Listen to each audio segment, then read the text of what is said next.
want to invite to your next slumber party Jason, Freddy, Michael, or just maybe the Driller Killer. Nighty nightmares, sleep shirts with a flair for horror. Rock it out with Freddy, chill out with Jason, and hang out with Michael. Nighty nightmares, add some spinner to your next slumber party.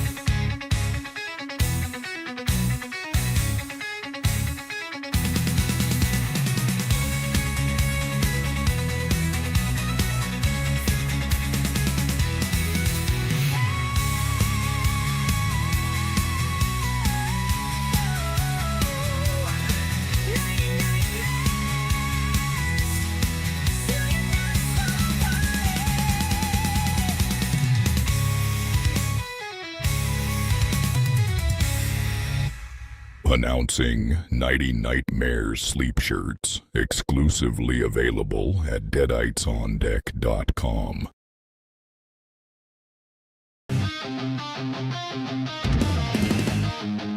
It's gonna be a summer get a party.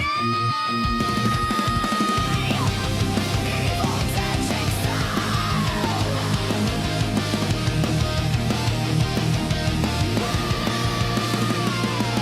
Grab some pizza and your nighty nightmares. Sleep shirt. Don't forget the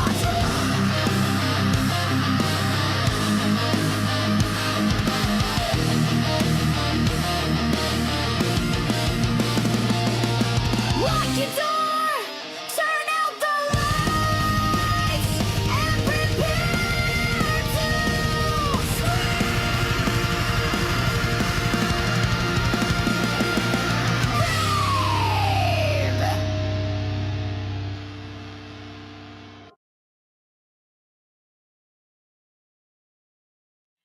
Howdy, gang, and welcome to the first Evil Dead Chicks 90 Nightmares Slumber Party Massacre. I know that's one hell of a title, but you know, me, I wanted to cover all the bases. And I'm going to try not to back into anything. This is the first hot off the presses. Hey, the poet. 90 Nightmares sleep shirt. This is mine. If you like the design, hey, I can make you one for $30 plus $6 shipping. I can make you one like this, or I have designs for Jason, Freddy, Michael Myers, and there's an exclusive Ozzy Osbourne one in tribute to the Prince of Darkness, Ozzy Osbourne, that says, Ozzy came to my slumber party. And if you want that one is also $30 plus $6 shipping. And the $6 shipping is flat rate shipping, folks. And that is if you buy one sleep shirt or 10 sleep shirts, it's still going to be $6. So where else can you get a deal like that except from Deadites on Deck, right? And I don't, because my lazy butt doesn't get in gear and I don't do anything properly. I'm going to put my PayPal email address into the chat.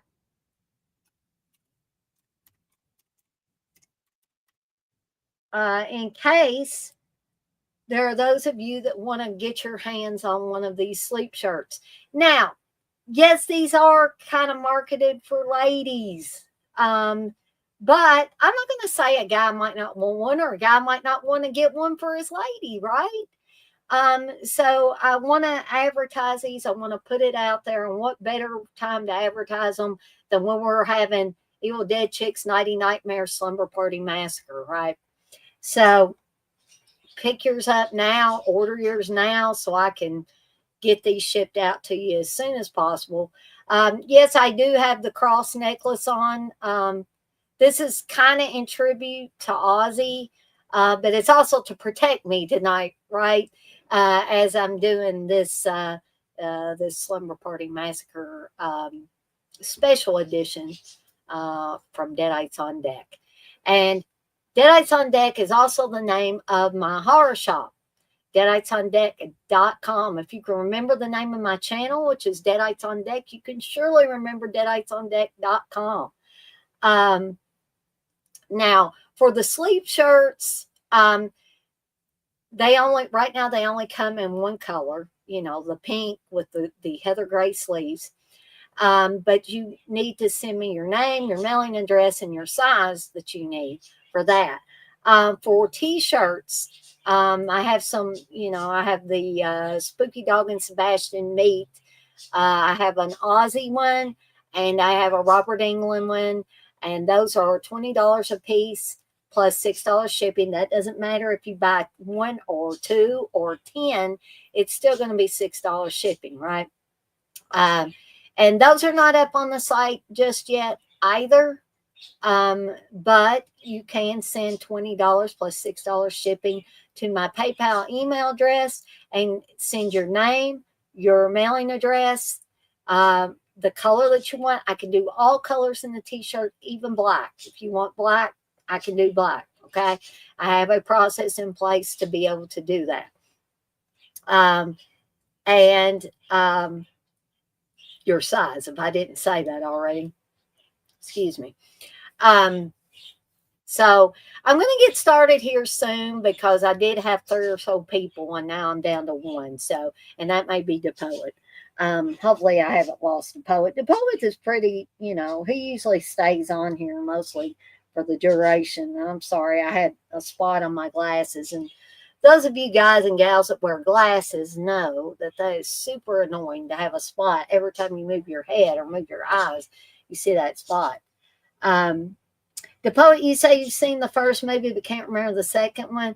Well, I do have links to both of the movies. We're going to, of course, be watching Slumber Party Massacre first and Slumber Party Massacre 2 second.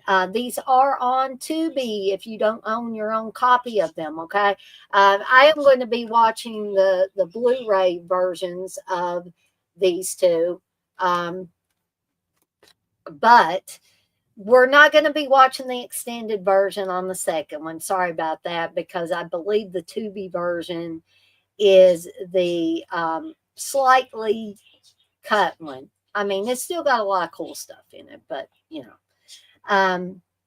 so I have the links to both of those on Tubi in case you don't own them. And I also have the StreamYard link in case you want to join me live for this extra special premiere of Evil Dead Chicks Nighty Nightmare Slumber Party Massacre. Okay. And I have pizza cooked. I'm probably going to have a piece here in a little bit, but I haven't had time to cut the pizza because I wanted to go ahead and get this started. I was running a few minutes late as usual. And I didn't want to, stall on it anymore. So I will more than likely be going away at some point to cut my pizza and get me a slice. Okay. So you can feel free to have whatever snacks that you want or whatever beverage of choice that you want. I'm having an energy drink. I'll probably live to regret this. I mean, I hope I live, but I probably will regret this because my stomach's been kind of kicking around, and as many people know, energy drinks are murder on the stomach. Okay. And today, for some reason, every time I eat, my stomach gets a little upset.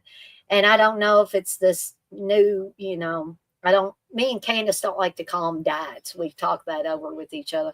But we call it a lifestyle change. So due to this lifestyle change, with me trying to lose a few pounds, I have noticed that my stomach kind of, maybe it's trying to reject some food that I shouldn't be eating. Probably it's probably that stomach said, I don't know, Dana. Don't be doing that. So, Candace may be joining me at some point in time, and I always love to have Candace on, but I'm not sure exactly when she'll be able to join me and how long. She may not be able to stay for the duration even after she comes on here. But she had a few things that she had to do before she could even think about getting on here with me. But I do have the link in the chat in case anybody would like to come on here live on the stream for me. You don't have to do it at the beginning. If you want to do it during the second movie or whatever, that is fine. I already got. Are you kidding me? It looks like I've already got a wet spot on this Nighty Nightmares sleep shirt. All right. So in a minute or so, we're going to. Hey TJ, that's okay. So can I take it, TJ, that you say you don't sleep in anything anyway, that you sleep in the nude, which is okay. I mean, heck, you can sit at your computer or have your phone or whatever, and you can be naked as long as you don't come on live on the stream with me. I'm afraid that we would get removed from YouTube for sure for that. But hey, who am I to say anything about that? Where did I get the 4K of these? Well, actually, only the first one is 4K. This came out as a double set, but Slumber Party Massacre is in, I believe it's just Slumber Party Massacre. No, I guess they're both in 4K. Sorry about that. But the dreaded Screen Factory put these out to Poet, but I think I actually got mine from Amazon. So they may still have some at Amazon if you wanted to check. But of course, I'm having to watch the Blu-ray versions of them back here because I don't have the ability to watch the 4Ks back here. You admit nada? Okay, TJ, we'll just leave it at that. All right, so I'm going to let everybody know that's in here. If you come in here later, I can always give you a timestamp if you need it. So I'm about 12 seconds in on the Screen Factory Blu-ray. Like I said, I've got links on Tubi. Hopefully most people can watch it on Tubi. I know some other countries won't let you access Tubi, unfortunately. But I'm 12 seconds in on the Screen Factory Blu-ray, and it's just got the white screen that going to fade into the sky, right? So I'll give everybody about a minute or two to get queued up, and then we'll go ahead and get this first movie started. And like I said, I will step away at some point and go cut me a slice of pizza. Well, actually, I'll cut the whole pizza and bring me a slice in here. But I hope everybody had a very good week. I hope you're ready for the weekend. I was off today, but I slept in too late, and it got me behind on a lot of different things that I was planning to do today. And I have to work tomorrow, unfortunately, just for 4 hours, though. That's all I'm giving them, folks. I've got almost 90 hours in 2 weeks. And so I'm like, 4 hours, that's all you're getting from me, folks. Then I think Steve and I are going to go out for lunch to Kiwami. And I don't know if I'm going to get me some ramen or I'm going to get me one of those poke bowls or whatever they call them. I may get the poke bowl. I love ramen. But me and Steve ate so much of it at the beginning of our enjoyment of ramen that I got kind of burnt out on it. So I try to get different things. But I'm definitely going to get me a brown sugar milk tea. I don't care how many dang calories the thing has in it. Tomorrow might be my cheat day, right? I've been doing really good with my changing up my dietary stuff and get my exercise, get my steps in. If y'all will notice, I've got the smartwatch on again so I can keep track of my steps and all that good stuff. But so all right, it is now 7:24, folks. So I'm going to go ahead and do the countdown for this movie. And we're going to go ahead and get this first movie started. So here we go. 3, 2, 1. Press play. And we're off and running. It says The Slumber Party Massacre. I always loved that font for this. You know, I know Roger Corman did things on the cheap, but still yet, I love his style. I really, really have always loved his style.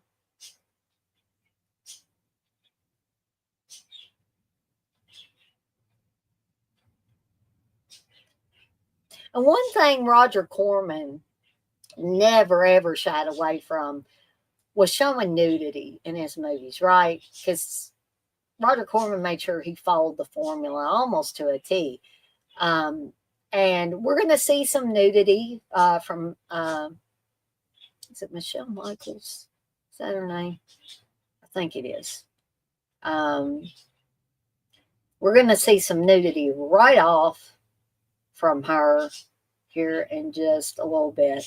And some people might think, whoa, that's nudity way early on. It's not even sexual in nature. It's just her, taking her nightgown off and putting her dress on before she goes to school. And you probably, unless you weren't paying attention, saw Michael Vallella's name. And Michael Vallella is the actor who plays Russ Thorne, a.k.a. the Driller Killer. And a few years back, I met Michael Vallella, I believe at a Cinema Wasteland convention up in Ohio. And he was really super nice. And I believe, if I'm remembering correctly, he talked to me about adopting a child, and it just the sweetest guy. And here's the nudity that I was talking about. We're a couple of minutes in and we got nudity, right? That's fast. And it's not just real quick and you'll blink and you'll miss nudity. I mean, and the director of this movie was a woman. Okay. But I'm sure that Roger Corman helped, you need to stick to the formula here and all that stuff. So we see that she's getting rid of a lot of her, I guess what she considers kid stuff, Barbie dolls and stuff like that. And she starts to put the stuffed dog in there and she can't. And that would be something I couldn't do either, right? And the name Aaron Lipstadt, who's the co-producer, Aaron Lipstadt will show up as the pizza guy here a little bit later. You can tell that I've watched this movie way yonder too many times. Exactly, TJ. One of the Corman prerequisites was nudity if you did a movie for him. Yeah, man or woman. If you did a movie for him where he was producing it, yeah, that was a prerequisite.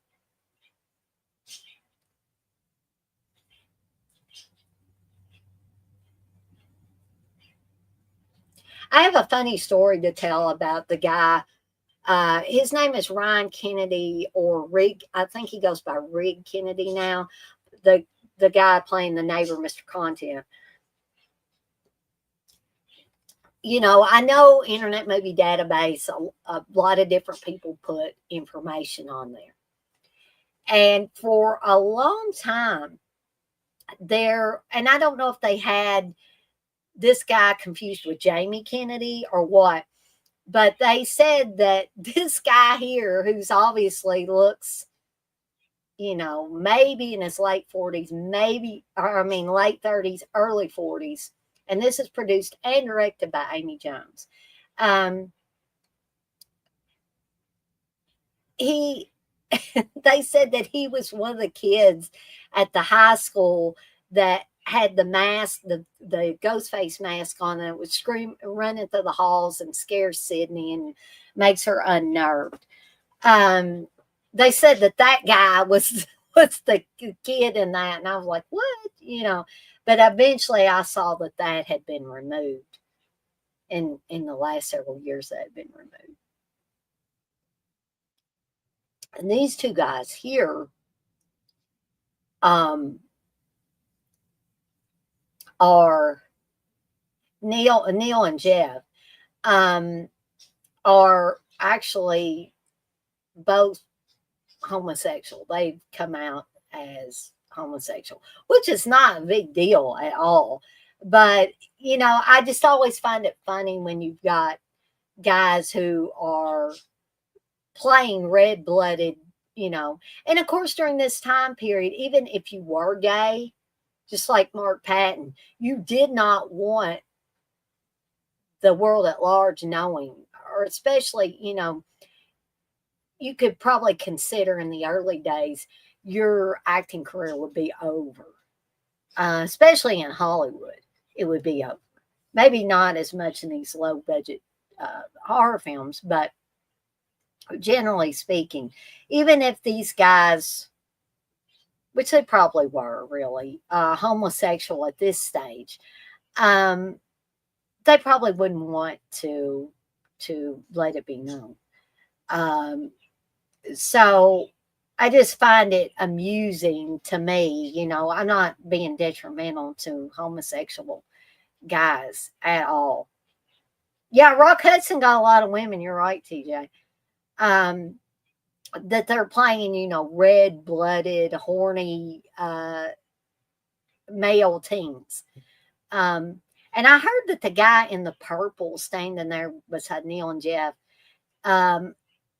I don't know if he had a sex change operation, became a woman or what, but if you listen to the commentary for this, you hear something that alludes to that.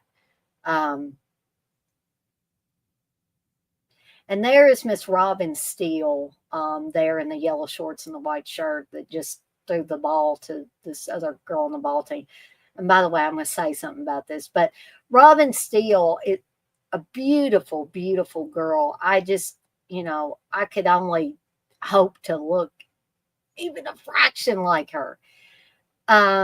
Unfortunately, several years after this movie was done, poor Robin Steele took her own life. And I think that's so sad. But to get back to this, for the most part, this is the worst female basketball team I have ever seen in my life. These girls don't play basketball. They're not good at basketball, folks. I know I say that every time. And we're going to see Miss Brink Stevens, and we're also going to get some more nudity. But here's Brink Stevens here, who I've met Brink Stevens too. Brink Stevens is a very sweet woman. And I know a lot of guys like to see Brink Stevens in various stages of undress. And there you go, folks. She's playing the character of Linda here.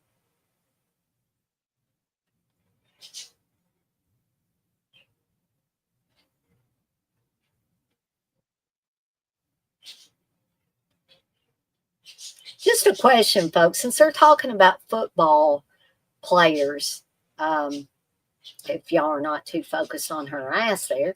Back in the day when this movie came out, was there a guy named Brian Sipe that played football? Because I'm not really into sports, folks. I was just curious. And there's the blonde there beside Michelle Michaels is Deborah DeLiso. I believe Deborah DeLiso was at that same Cinema Wasteland. I think they were having like a Slumber Party Massacre kind of pseudo reunion. I don't think they had everybody. I don't think anybody's been able to find Michelle Michaels. I mean, I hope she's still alive, but I'm pretty sure that Deborah DeLiso was there. And the girl playing Diane, the snob, I think she wanted to forget about this movie. Maybe Michelle Michaels did too. That's why nobody can find her, right? But we're going to see Michelle Michaels' boob make one of her boobs make an appearance a little bit later. She's the stunt boobs, because the girl playing Diane did not want to show her breast in an upcoming scene where she's making out with her goofy ass boyfriend, her goofy ass jock boyfriend in the car later. So you can see that Valerie, Robin Steele's character, Trish, Michelle Michaels' character, wants to invite Valerie, and unfortunately, Diane, I don't want her to come. No. I thought it was supposed to be for us and all that. Hey, Gory Tiger. And poor Valerie is hearing this on the other side of the lockers here.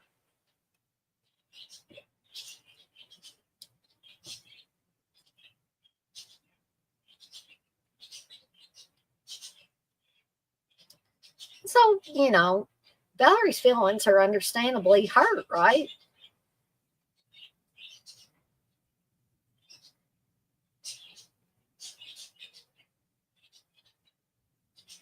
So for those of you that, enjoy looking at Brink Stevens, get a good few looks at her now, because we're not going to see her again after an upcoming scene. Just a warning, right? Because she forgot her book and she's got to pass a test, right? And there is the the poor telephone repair woman who got drilled earlier. And I don't mean that in a sexual way. Obviously, she got drilled in the head by Russ Thorne, the driller killer.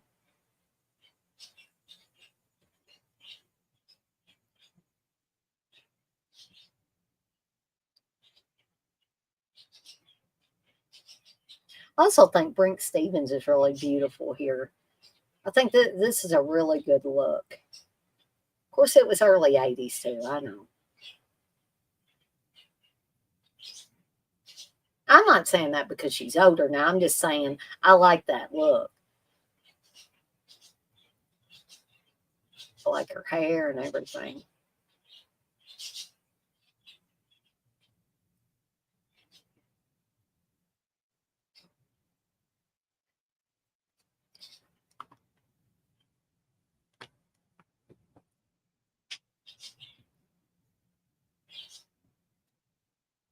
I'm probably going to wait till around 8 o'clock my time, Eastern time, to go get me a piece of pizza, because I'm trying to digest the falafel I had earlier.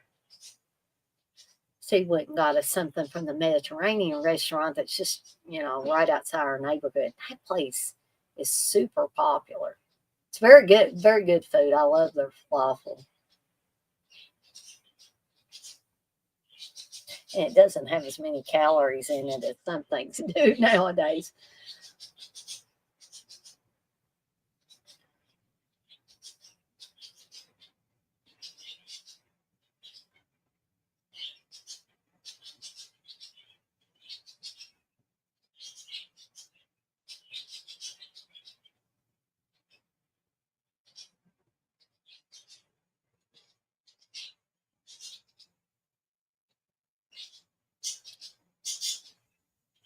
So if you have your sound going, the scene right before the driller killer has the drill come down on poor Brink Stevens, Linda there. You can hear on the soundtrack. I'm sorry, my part of my back just started itching.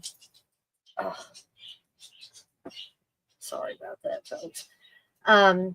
You could hear on the soundtrack, if your hearing's at least normal, you could hear her screaming before she actually screams, and you may be able to hear the drill too. I think the reason I'm itching is because normally if I was wearing this and it was, nobody was visiting or anything, I wouldn't have an undershirt on, but I have an undershirt on, and I think my skin's just it's not used to that. And so it's just making me itch. And I'm an itchy person anyway. Y'all may see me fidgeting when I'm doing these other live streams. I don't know why it's itching in the particular part it's itching at, because there's no tag or anything. I'm sure y'all are totally not interested in that. But outside the showers or in the locker room where she is at, I think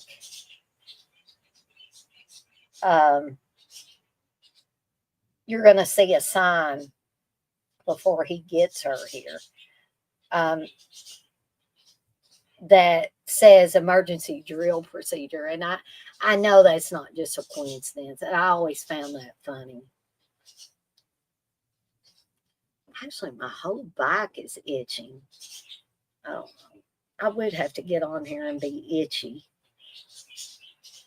I think that sign is upcoming. I need a dang back scratcher again. So you can see the blood is running out between his feet there, and she's trying to dab it up.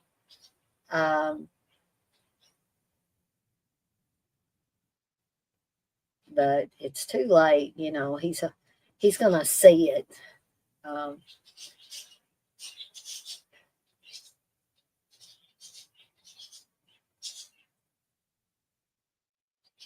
So hopefully we'll be able to see that sign. I think it's right. See that emergency drill procedure, right where the drill's going in. You're right, TJ. Brink Stevens was married, divorced, and became a marine biologist all before debuting in this movie.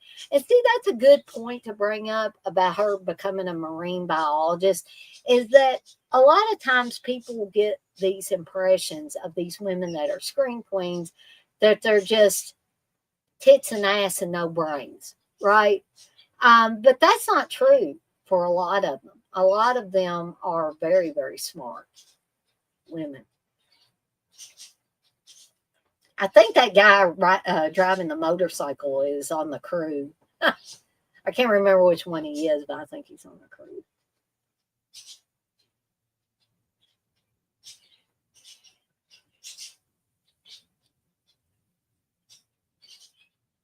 And hopefully y'all are watching along with the movie instead of watching me, because I just keep fidgeting. Like, I'm probably going to have to get up, take myself out of the stream and go put some lotion on my back or something. I have no idea what is causing it to itch so much. In particular, there's one spot right about there that just keeps itching.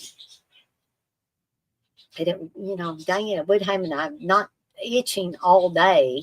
And then, when I go on camera, I'm itching and people are seeing me scratch my shoulder and my back and all this stuff.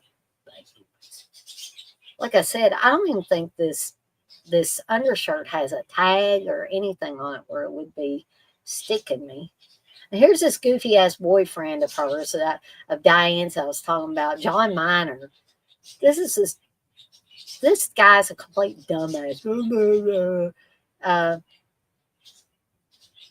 Why would she be attracted to him? Because Diane's a fairly, attractive woman. She's a snob, but she's attractive. Why on earth would she want to be with this guy? Maybe he has money.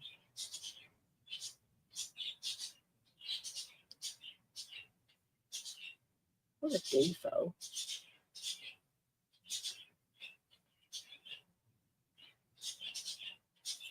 So now they're talking about Rest Orange. We already know that Rest Orange escaped because he killed the telephone repair woman. He killed Linda. And so we obviously know he's out and about and killing people. And this is the basketball coach, Coach Jana. And this chick was on Little House on the Prairie. I forget which character she played, but she was on Little House on the Prairie at one time. I don't know if it was about this. I don't even know. How long did Little House on the Prairie go on? How long was it on?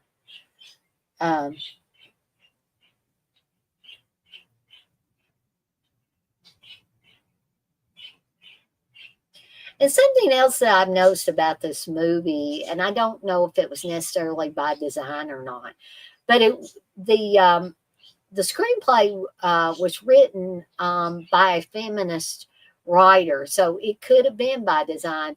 That I have noticed that women are put in roles that you normally wouldn't see them in, especially in the early 80s.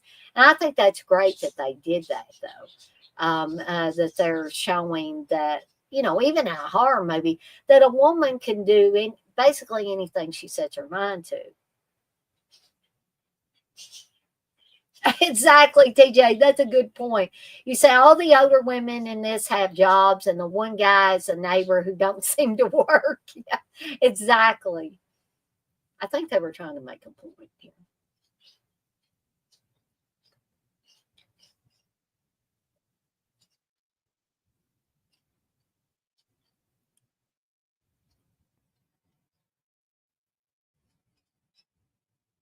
Definitely tell us it's 1982, right?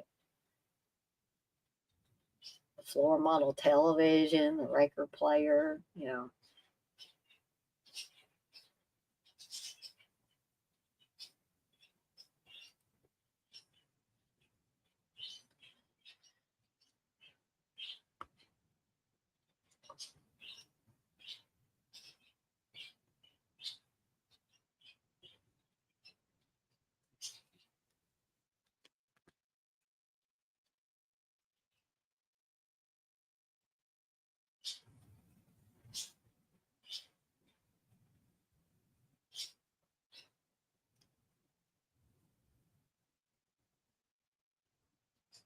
So Trish has heard somebody in the house. Oh no, it's Mr. Content. Um, what in the world is Mr. Content doing creeping around in her house? Is he a perv or something? TJ's right. This guy don't seem to work at all. He's always around. It's like, what do you do, dude? Okay, who would set their glass like that? Because we're going to see that that's a bad move on Coach Janice's part here. Because there you go.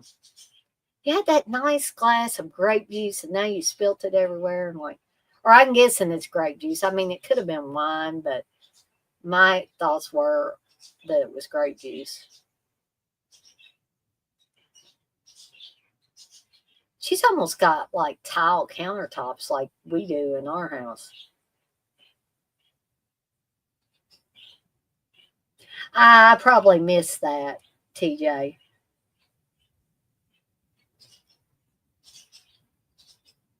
But, why would the parents trust Mr. Content enough to give him a key to the house? What if he was a perv? I don't think I'd want Mr. Content looking after my 18-year-old daughter.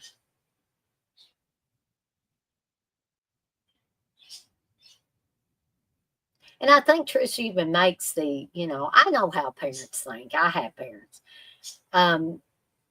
She says, I'm 18 years old, like I don't need somebody watching out after me. And as we're going to see, later, Mr. Content can't protect her from the driller killer anyway. Can't protect her from Russ Thorne. He can't even protect himself from Russ Thorne. And here's more of Neil and Jeff.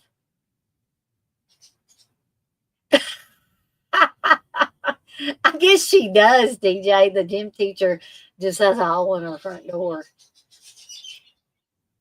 And there's the phone van. Again.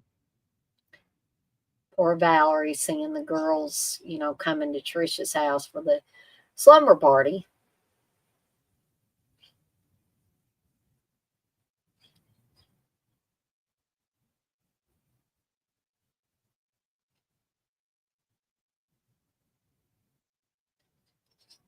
Wow, look at that shirt Mr. Content has on.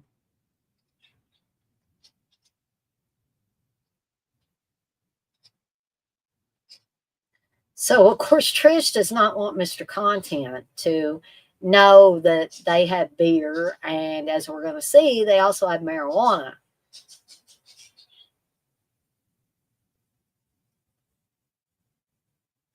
And here she says, Maui Wowie, 100% seedless prime bud. And then Mr. Content comes around and smells of it. I got the feeling that Mr. Content has smoked his share of Maui Wowie in his day. Probably still does.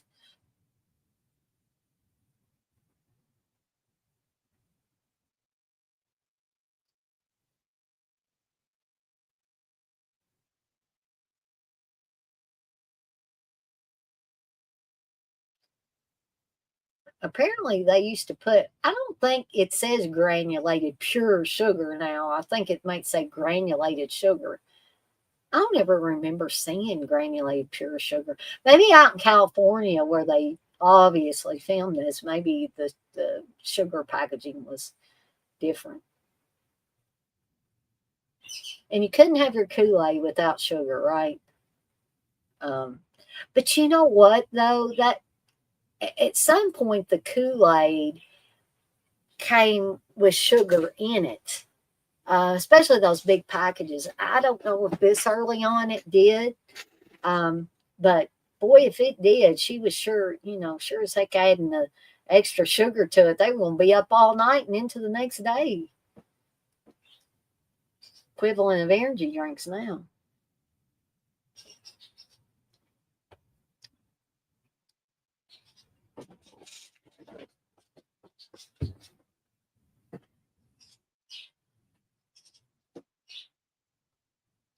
So they're making some sexual innuendos here.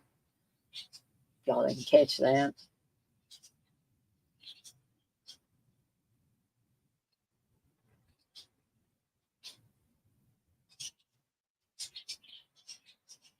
Okay, so here's going to be a goof here. You see that Trish has left the coffee pot on the burner, and it's broken. Okay, but if the burner is on, then it should be hot, right? So watch this.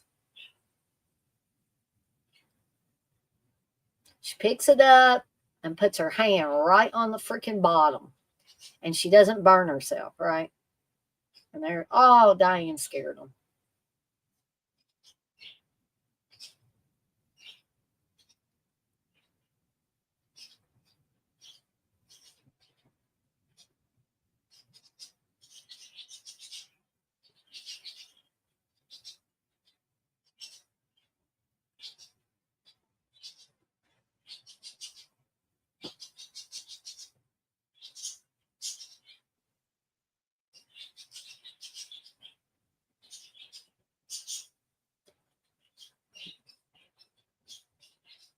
So I don't know what happened to the chick that plays Courtney here. Of course, we're going to find out in Slumber Party Massacre 2 that this chick has been replaced with Crystal Bernard. Yes, that Crystal Bernard from the Wings television sitcom is going to be playing Courtney in the second one. But what happened to this chick? Did she just want to get out of the business? So we can see that when Valerie is going to fix the trash cans, Courtney is sneaking into her sister's room to find the Playgirl magazine that has Sylvester Stallone's centerfold in it.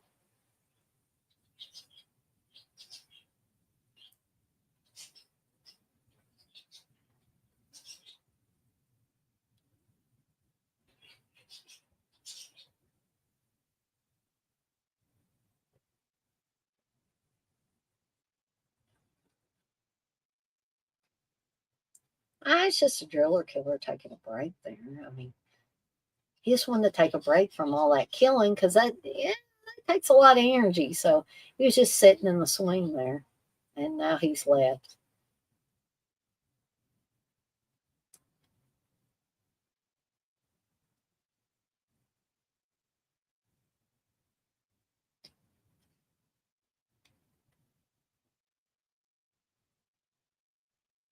So here's Neil and Jeff, and they're gonna spy on the girls, getting into their. They're not going to be getting into 90 Nightmare sleep shirts, but they're going to get into their sleepwear. And outside of a horror movie, I never understood why chicks would be dressing this way in front of each other. Why would that be a thing?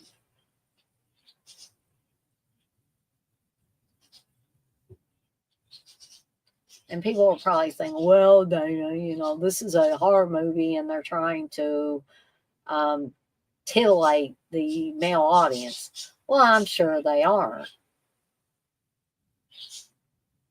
But they also act like this is a normal slumber party thing. Why would chicks dress like that, dress sexy around other chicks?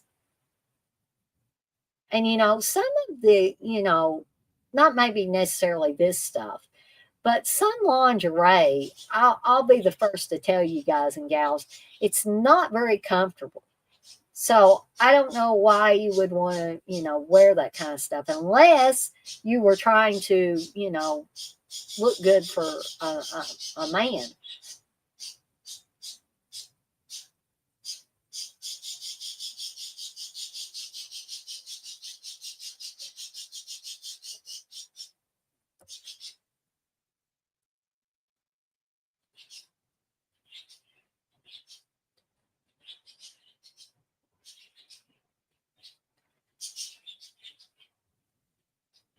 So Courtney says she's upstairs doing her biology homework. Yeah.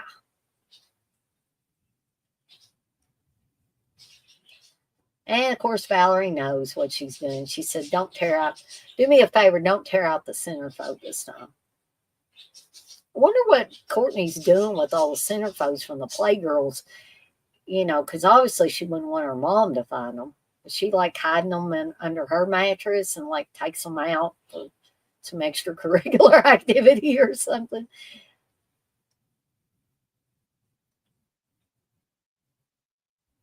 So Diane's going out to get some firewood.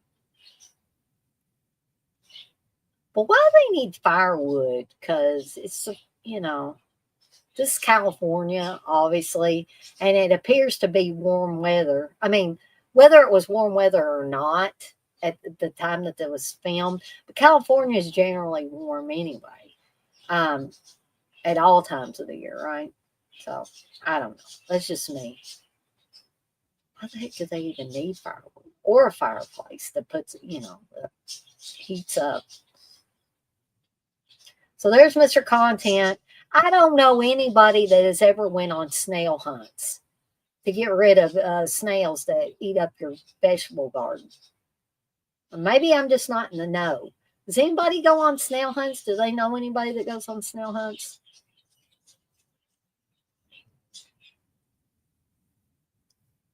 Why do you want to kill the poor old snails? I like snails. See, I told you. Mr. Content can't even save himself from the damn driller killer. How is he going to protect anybody else from anything?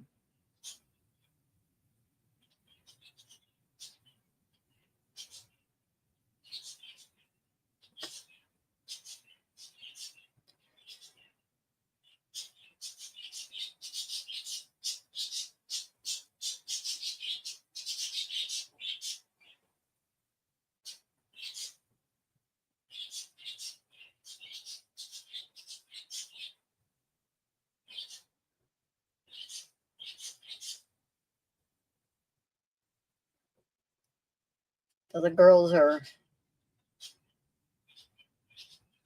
reading their horoscopes.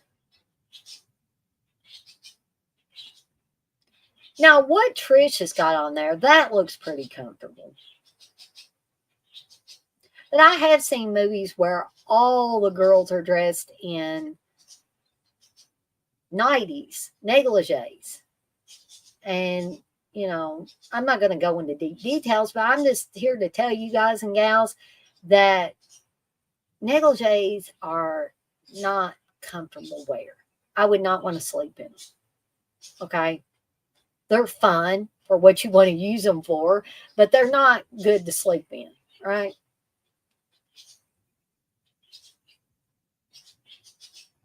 Oh, that looks nasty.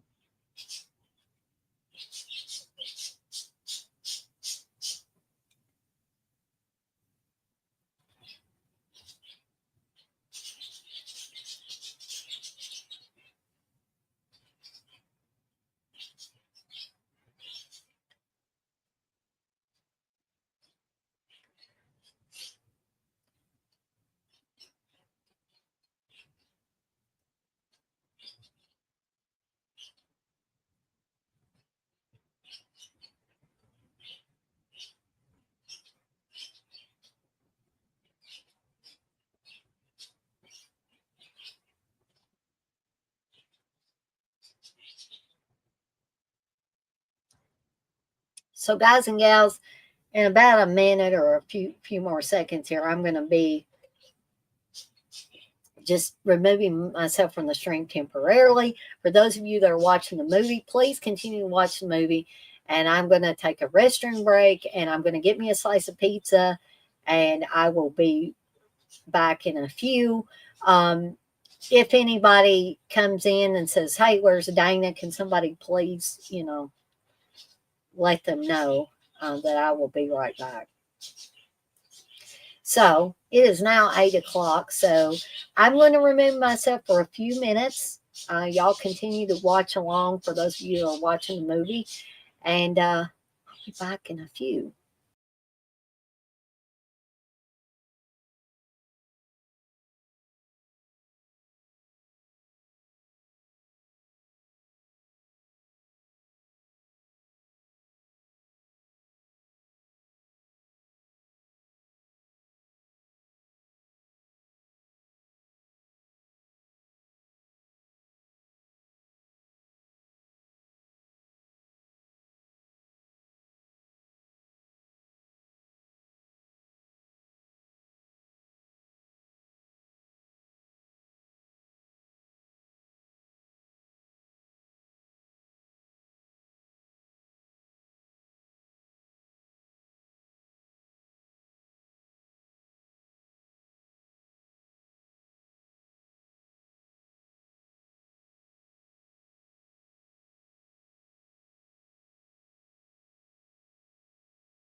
Okay, gang, I'm back.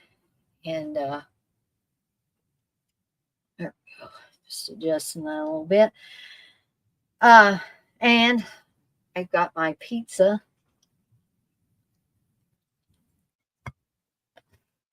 That doesn't mean you're going to get it, Darcy. Darcy's sitting here like, are you going to get me any?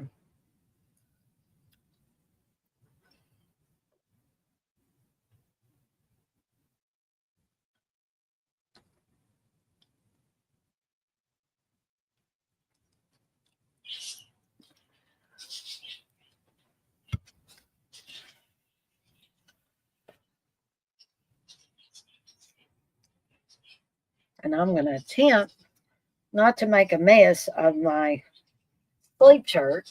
I have a bad habit of no matter if I buy a shirt, if I press a shirt for myself or whatever, I end up getting something on it. I drip something on it or get some kind of food on it, splash something on it. This, by the way, it's not a paid advertisement, but I'm eating DiGiorno's cheese stuffed crust pepperoni pizza. I was going to order delivery, but then I decided not to. So, remember when I said Michelle Michaels' boob is going to be a stunt boob coming up? We're going to see it.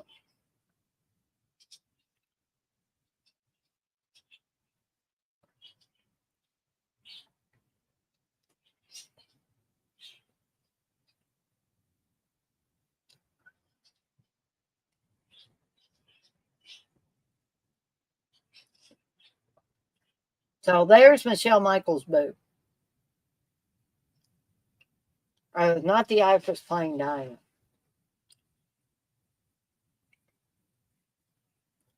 I think that's that actress is Gina Marie or something like that.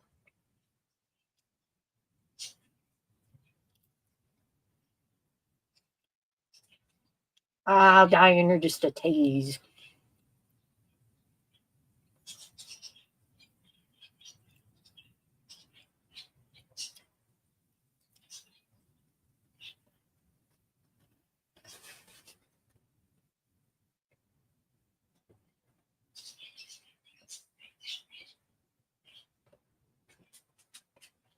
Frank,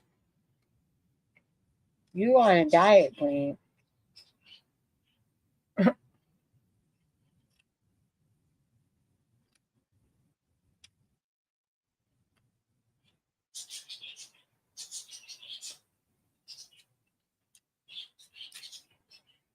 I'm just curious, does like putting a steak or whatever on a black eye, does that help? Will that help with the swelling?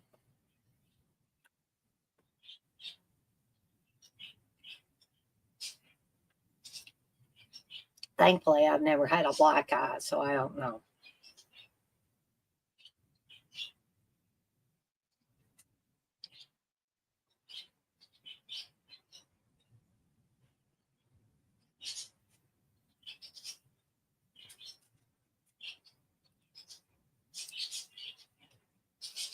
Uh-oh. Oh no, he lost his head.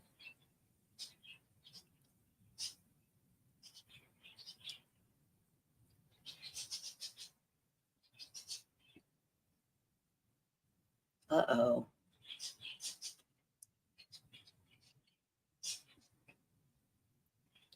So did she kiss his neck or did she kiss his face? Because she's got blood all over her mouth, looks like a damn vampire.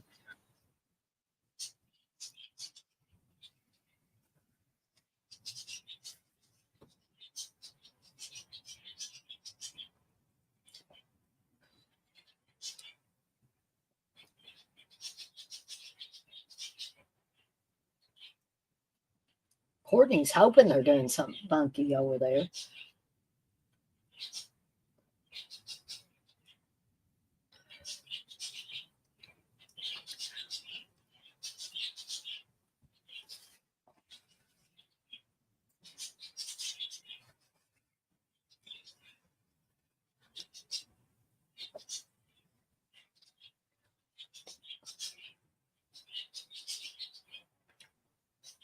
So they think Neil and Jeff did the Barbie doll thing. And they said, like, what Barbie doll? So we're going to see Aaron Lipstadt, the co-producer. But he's going to be, a little bit worse for wear, right? This will make you think next time you order pizza and have it delivered.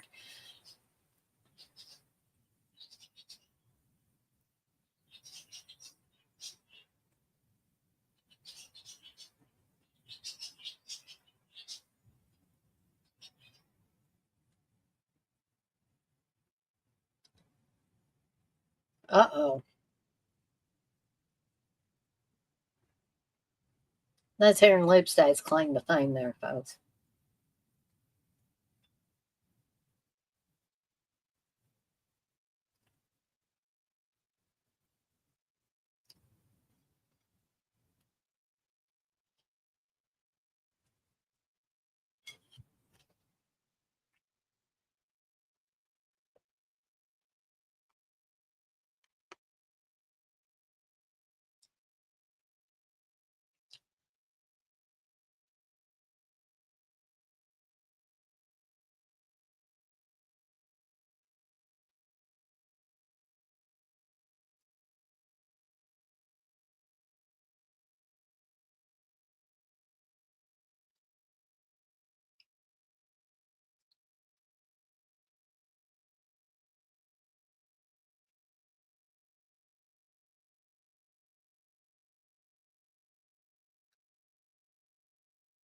And of course, Courtney thinks they're having a blast over there.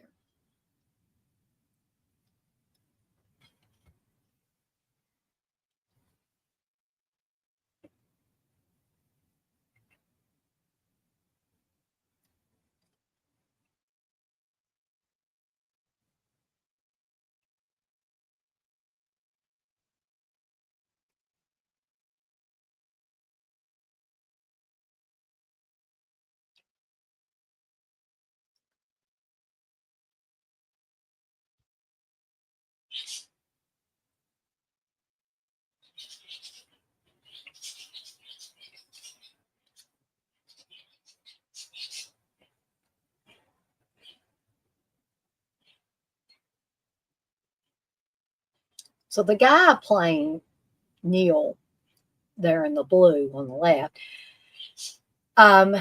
he ended up going on to make a horror movie. It's kind of a cheesy horror movie, but I have fun with it, called Iced, and has Deborah DeLiso on it.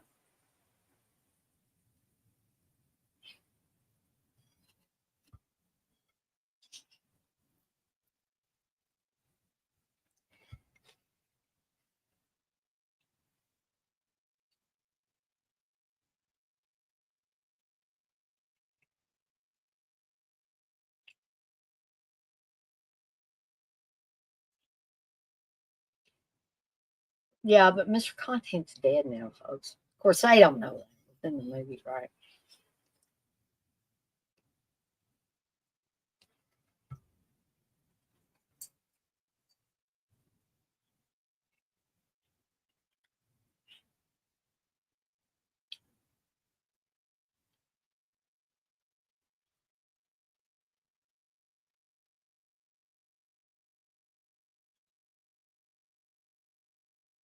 Girls, you're not getting my pizza. This is the only slice I'm having, too. Oh, no. Return to Diane. You don't look too good right now. Oh, no. Yeah. Yeah.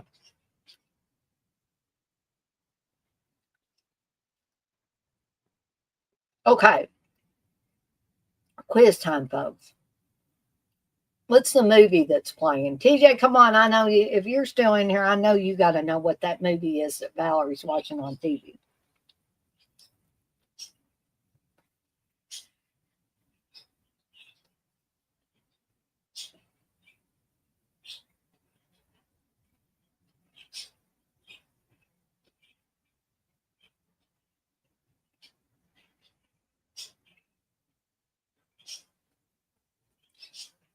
Or anybody for that matter. It's just The reason I was asking TJ is TJ seems to be the answer man. And if he don't know it, he'll look it up on Google.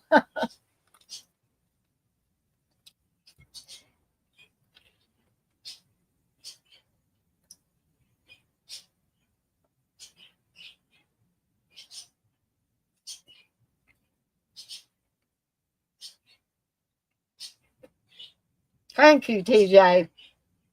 TJ says it's Hollywood Boulevard from 1976. A movie that's as old as I am. That movie's 49 years old.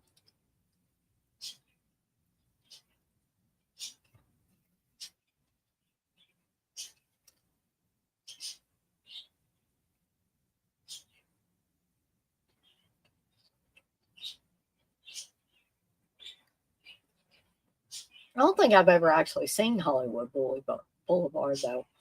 I need to.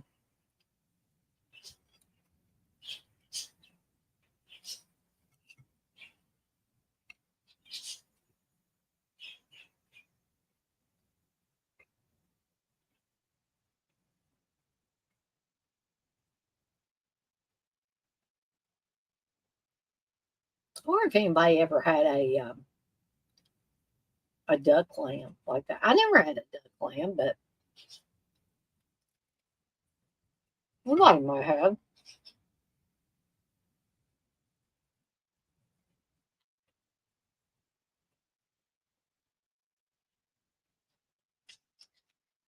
Oh, permit me to. I need to set my alarm for tomorrow so that I will get up for work. One of the benefits of working from home is that you can roll out of bed shortly before you got to start work, but um, you do have to have, well, if you're like me, uh, you got to make sure that you have your alarm set right. And since I don't work every Saturday, I have to make sure I have my weekend alarm set correctly.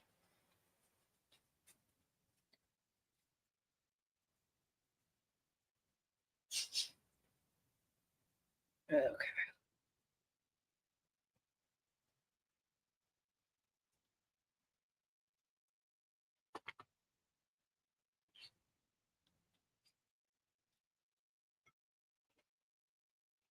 I always find this hilarious that they're hungry at a time like this.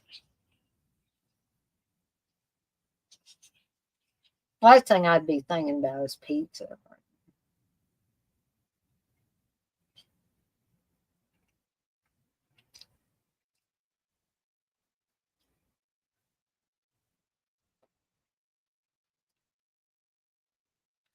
And Deborah Lakesell says he's so cold.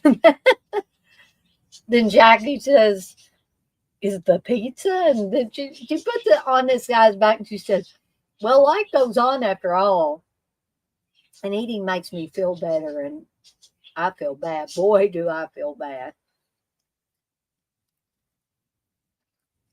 Well, Jeff's not dead yet, but you think the girls are going to let him in? I don't know.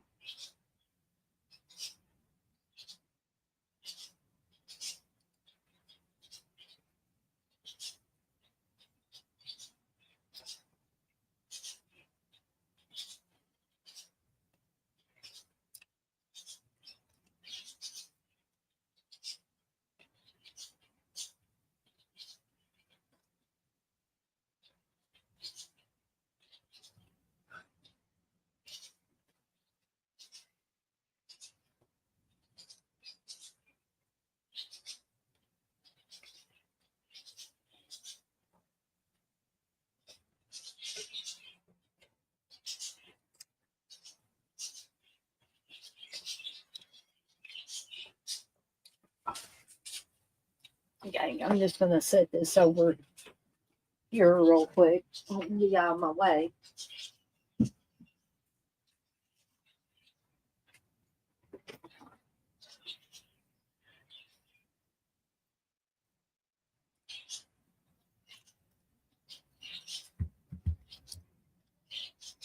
Oh no. I think he's going to finish Jeff off here.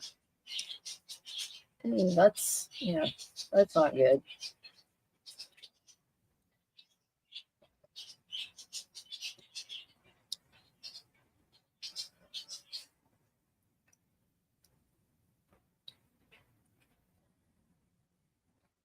They do repeat that scene in part 2. You are right.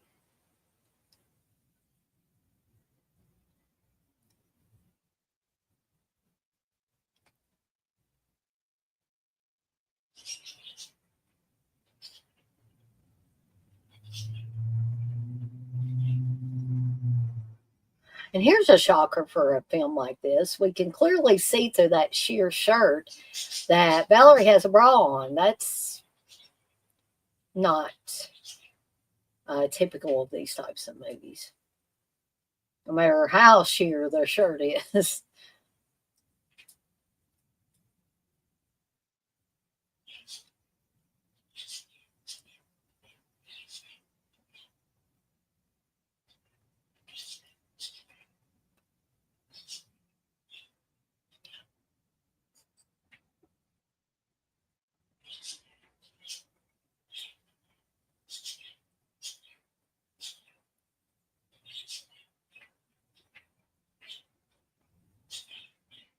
So, just a little heads up, because we're about an hour into this, and this is a hour and 16-minute movie, so it's not very long. So, I wanted to bring this up now rather than wait.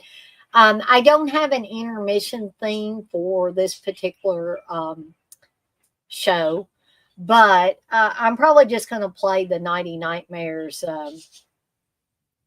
Slumber Party Massacre intro because it's not real long. And we'll have a little intermission between this movie and Slumber Party Massacre 2 to give you guys and gals time to get situated before we start the second movie.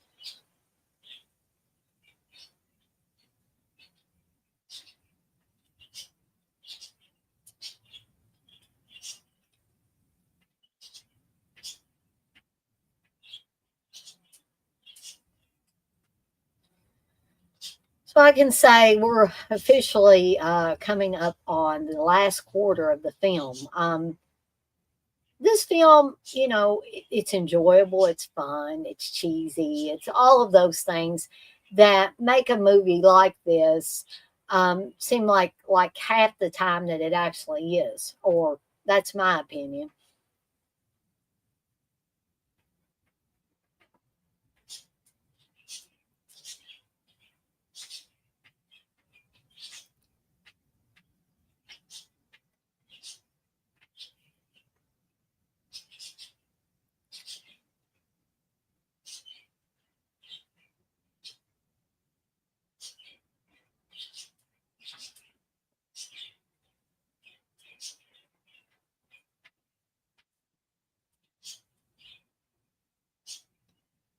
So the trouble that Valerie and Courtney are going to get into, I blame it all on Courtney. How about you guys? Because if she hadn't been like wanting constantly to go over to Trisha's house, maybe the driller killer would have left them alone, right? But no, she's got to, just keep pushing, keep pushing, keep pushing. Of course, then, we probably wouldn't have as much of the energy near the final act of the film if this hadn't happened.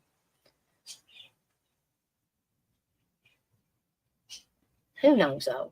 Driller killer might have, killed all these girls and then thought, oh, I want to kill some more people, right?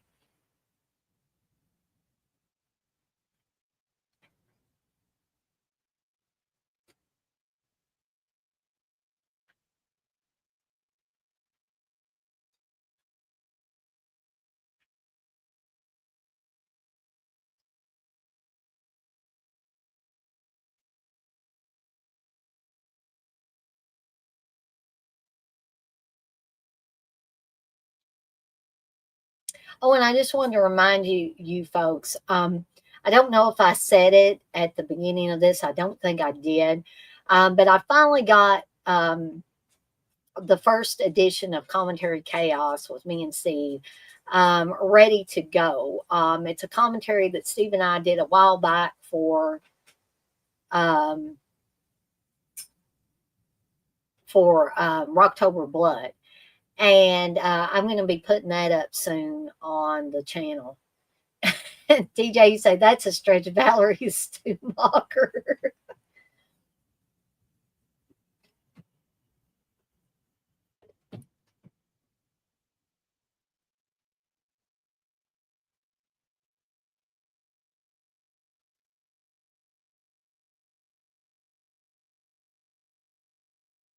Oh, dang. Left the knife.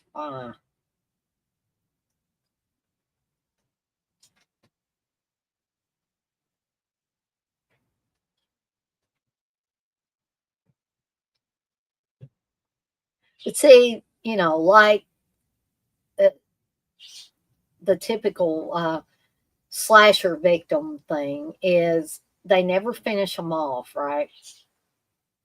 Oh, no. Kim's toast.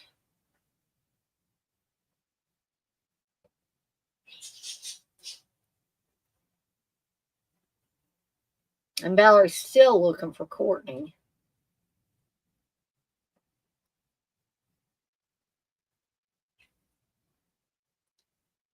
Yeah, exactly, TJ. And we're going to get to see that here shortly. You say I forget how much part two redoes some of these scenes.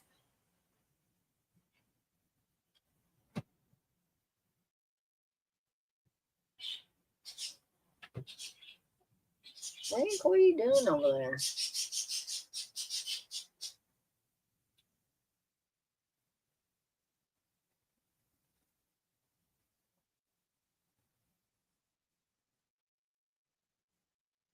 What's he doing? Checking out his wardrobe?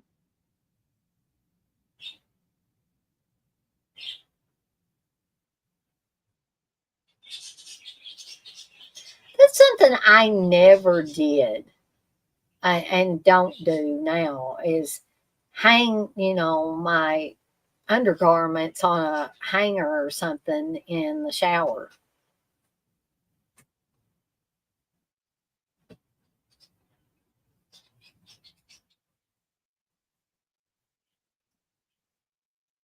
Why would it occur to Courtney to lay in the dirt? Why is she not dirtier after doing that? I mean, I know she wanted to scare Valerie, but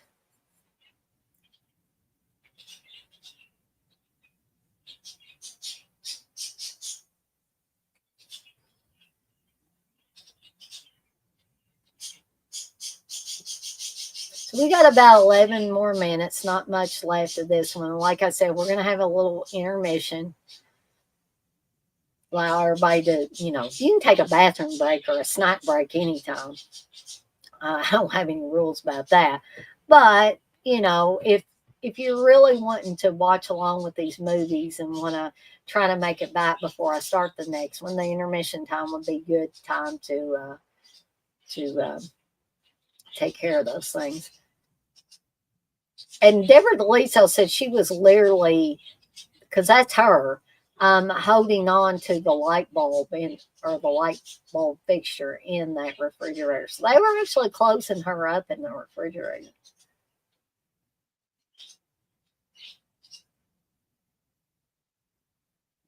Now, Courtney just had to have a beer, and oh no.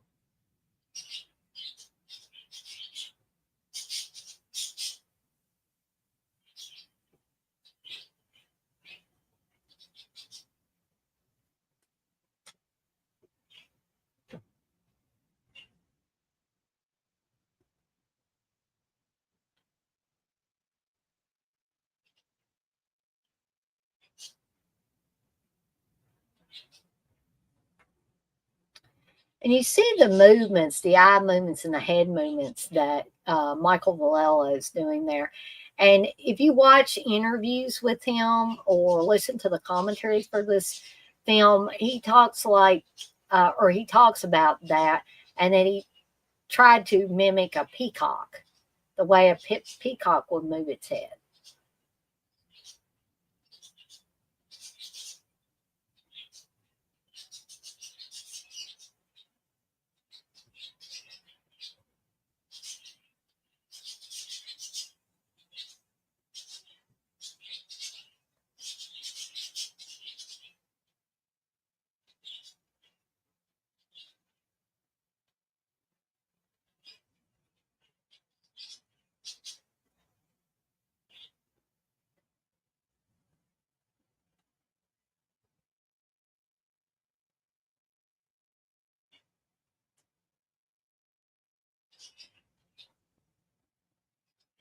So he got rid of the pizza guy, and he's going to take the place.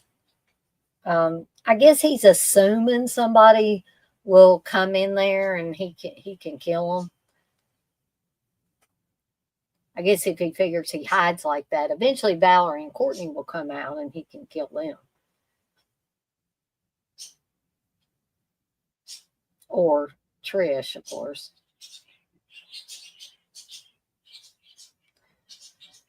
But now Coach Jana's here because she was on the phone with the girls when Neil and Jeff opened the door for the pizza guy and he was dead, right? But it took her a hell of a long time to get there. But maybe she had to drive quite a ways. I don't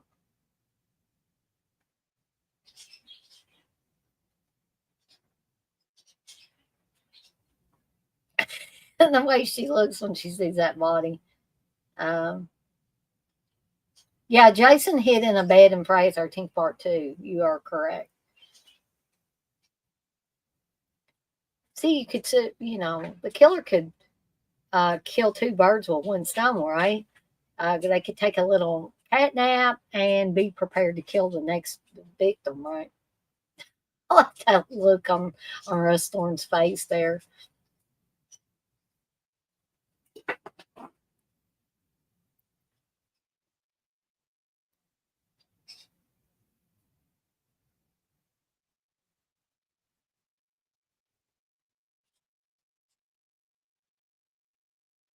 Hey, X-Ray, it's good to see you in here. And seen you for a while.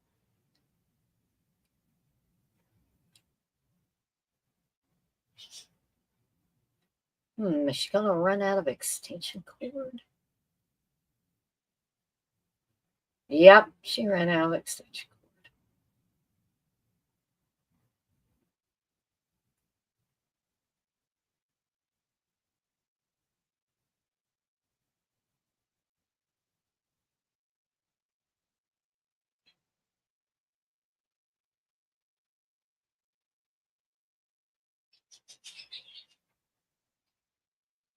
I understand that, X-Ray. You said been working, man.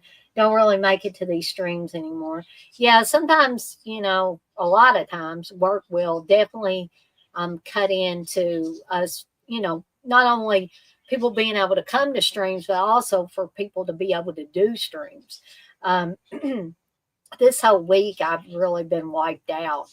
And so didn't get to do the amount of stuff that I wanted to do on the channel.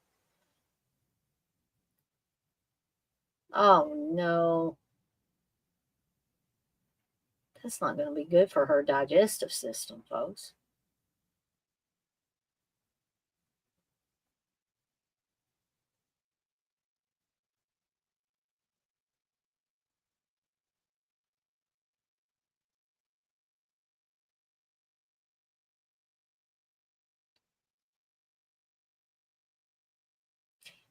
Watch any good shit lately? Well, I tell you what, I meant to say this at the beginning, so I'm glad that you said something. Earlier today, Steve and I don't know if you would really call this good, but it was fun. We finally watched Mutilator 2. Now, I know that came out in 2023, so people are saying, good Lord, Dana, you're a little delayed. That was 2 years ago. But we both really enjoyed it. Steve didn't enjoy it at the end. I don't want to give it away or anything, but it was a really fun ride. And in my opinion, it was a lot better than Dark Knight of the Scarecrow 2. I'm just going to be totally upfront with you. guys and gals.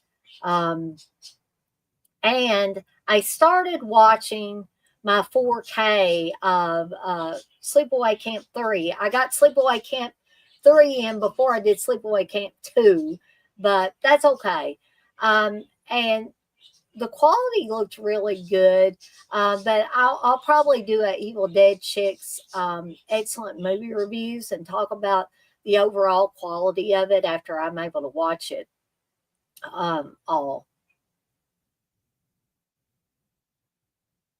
I have not seen the trailer to Slaughterhouse 2. You say it looks abysmal. I'll have to check that out, though, X-Ray, at least the trailer. Oh, no. Rusthorn, he lost his hand. I mean, it could have been possible that they released it recently, but I think they finished it in 2023. So I'm not sure when they officially released it, if it was, more recent or if it was a year ago or whatever. But yeah, you can, I think Steve may have rented it off of Amazon Prime maybe today. So you might want to, if you're at all interested, I think you can rent it for like $3.99, which is not too bad.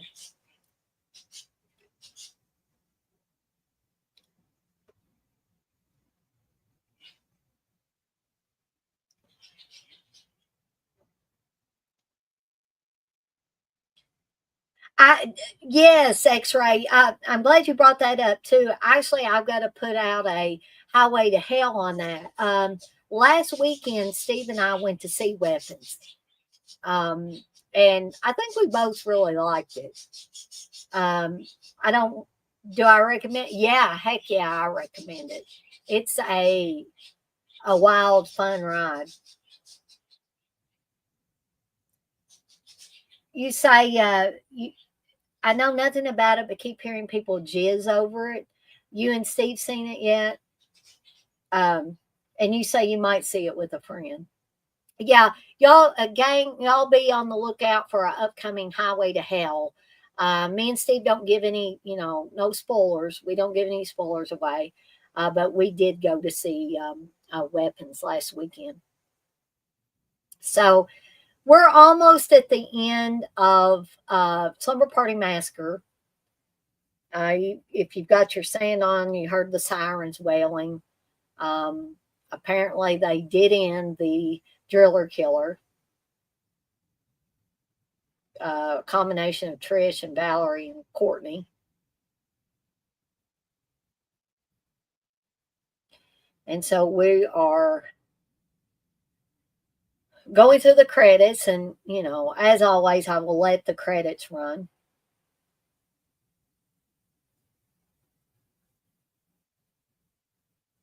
You talking about Mutilator 2, the meta thing? Yes, it's definitely meta. Oh, you thought it was terrible, TJ? I didn't think it was terrible. I thought it was a much better thing than Dark Knight of the Scarecrow 2. Nah, X-Ray Driller Killer doesn't give me vapors. But Michael Valella, I met him several years ago, I believe at a Cinema Wasteland convention, and he was very nice. But Michael Valella don't give me vapors either. He said all that denim and gray hair. Mm-hmm.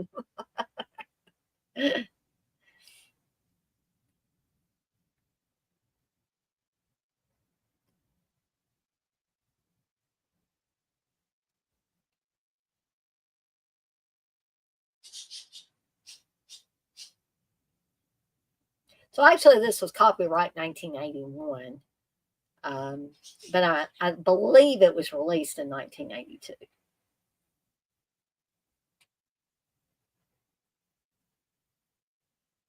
So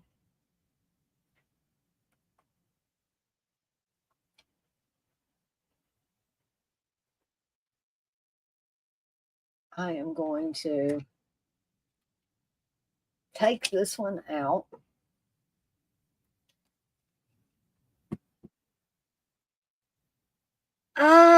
X-Ray, I want to say I have seen Beyond the Valley of the Dolls. But it has been a really long time ago since I've seen it. You'd say not horror, but the ending does have horror elements. And I'm thinking that I remember the ending to it, and you are right on that. So, gang, I am going to take myself out of the stream for a few minutes. I'm going to let this Nighty Nightmares intro play again.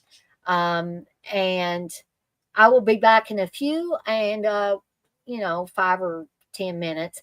And then we will get Slumber Party Massacre 2 started. Again, there is a link.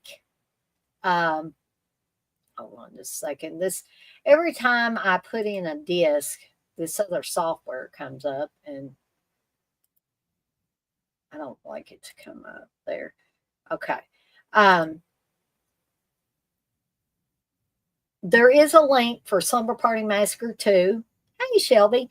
If you want to, watch along with me, that's not a prerequisite, though. But if you do want to watch along, it is on Tubi. I do have the link in there. If anybody wants to come on the stream with me live, there is a link in the chat for that as well. In fact, I will put it in there again.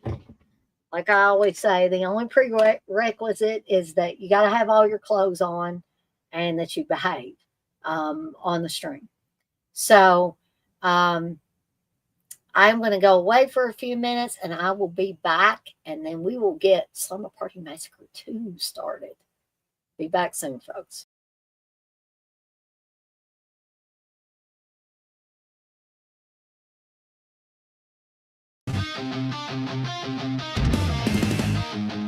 It's gonna be a slumber party.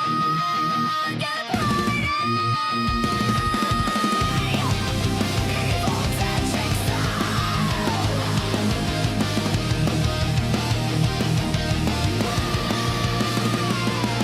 grab some pizza and your nighty nightmares. Sleep short. Don't forget the truth.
It's gonna be a slumber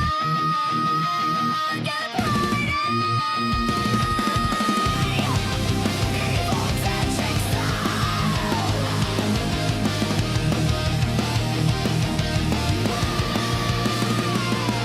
Grab some pizza and your nighty nightmares. Sleep short.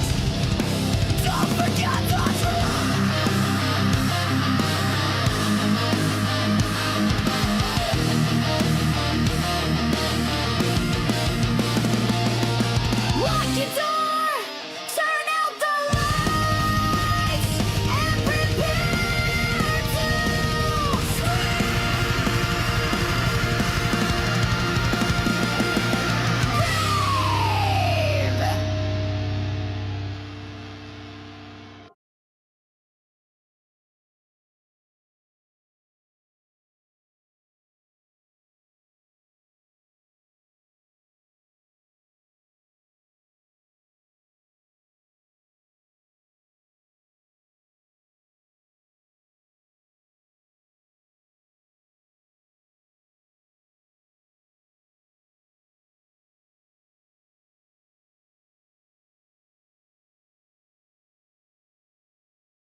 All right, gang, I am back once again, and we're going to get started here in a couple of minutes with Slumber Party Massacre 2.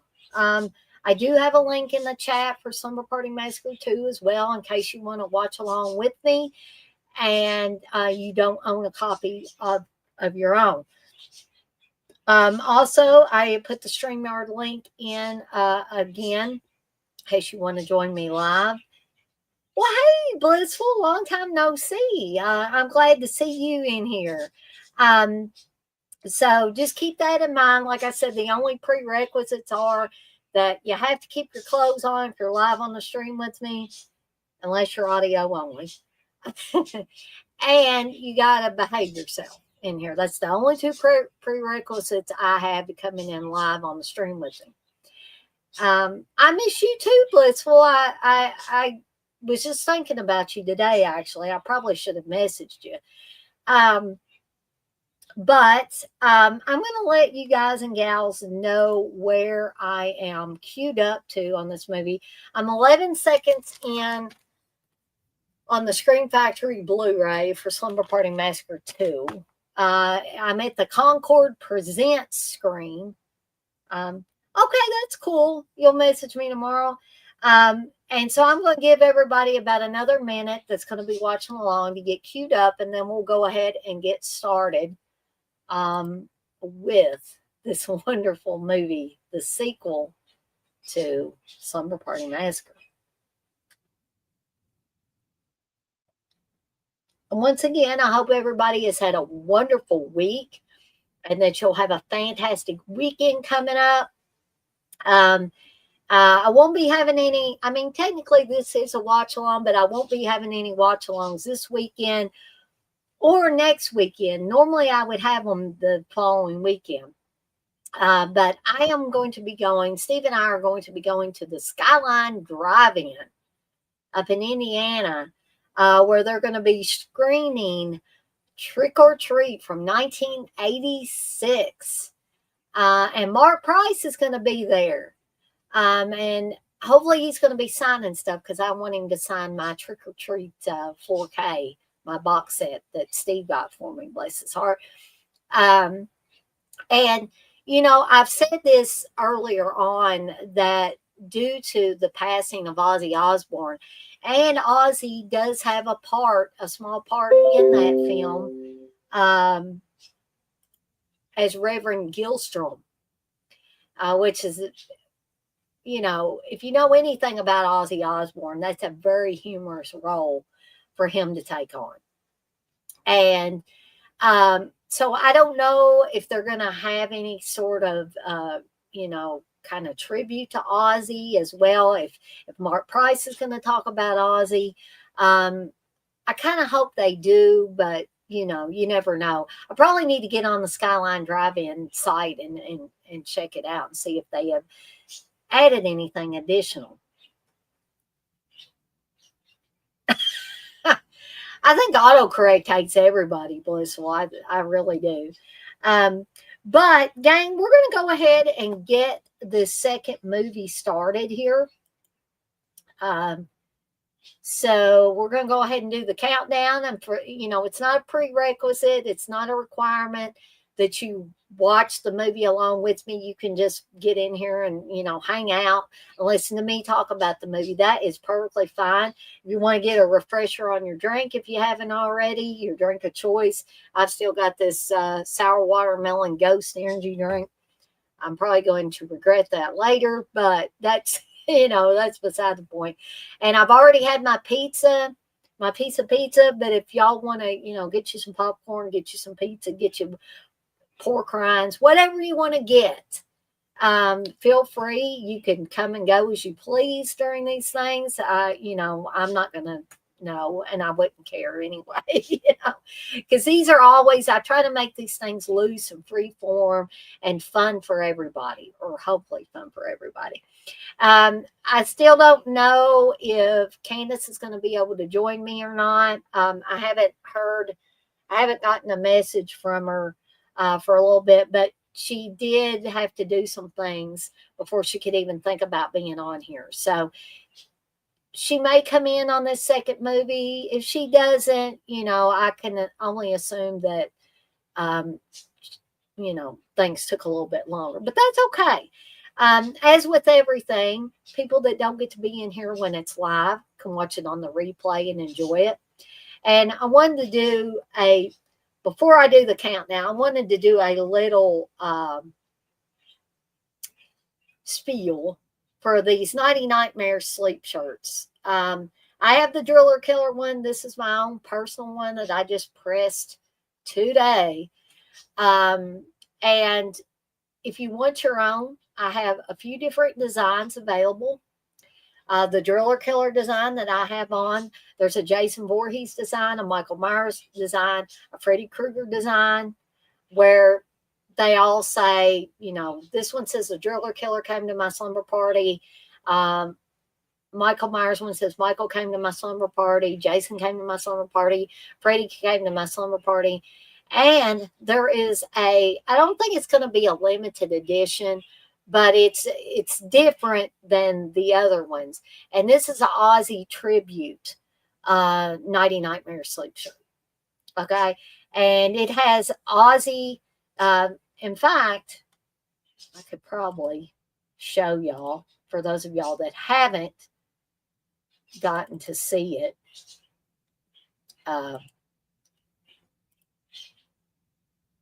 Here you go, folks. This is the Aussie design I came up with. And again, y'all might say, well, Daniel, why do you say this every time you show it to us? But these are supposed to be of age girls. I don't want anybody to get any kind of weird vibes or anything. But you got Aussie in black pajamas, and he's surrounded by smiling girls or smiling ladies. And it says, Aussie came to my slumber party.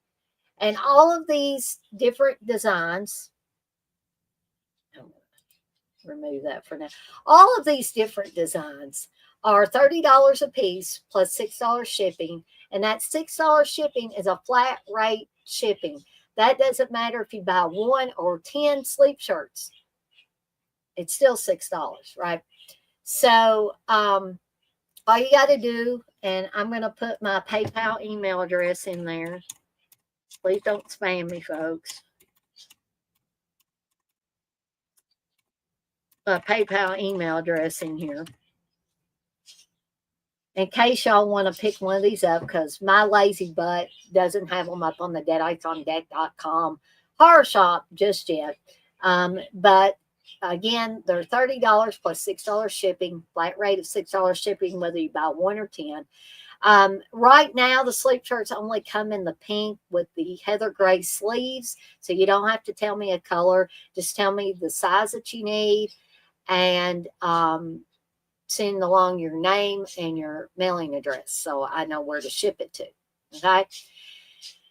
And with that little spiel out of the way, we are going to go ahead and get this party started with Slumber Party Massacre 2. So here we go.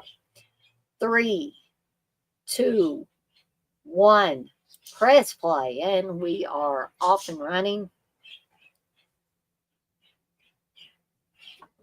Starring Crystal Bernard, folks. And this is only an hour and 15 minutes, or almost an hour and 16 minutes. This is not the uncut version, folks, because the only version I could find was the regular version on Tubi. So I opted to watch the slightly cut version. I mean, this still has some gore in it. It's just not uncut. Apparently, Crystal Bernard must have had her nails done, folks.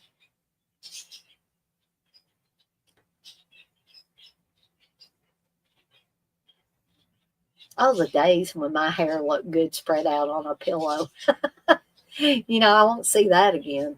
My hair is, unfortunately, it's thinned out, probably because of my thyroid issues. I know y'all just love to hear that.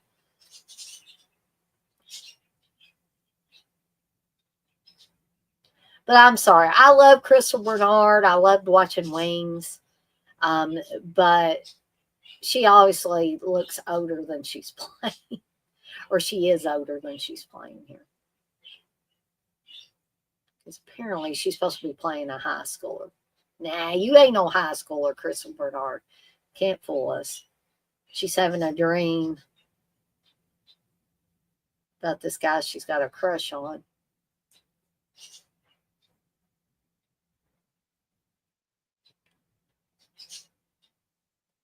But this dream, this nice, lovely dream, is going to turn into a nightmare right about here, where we're seeing scenes from Slumber Party Massacre, although altered some, where the original girl that was playing Courtney was under the bed. We've got Crystal Bernard under the bed. I love the beginning credits. And again, this was written and directed by a woman, Deborah Brock.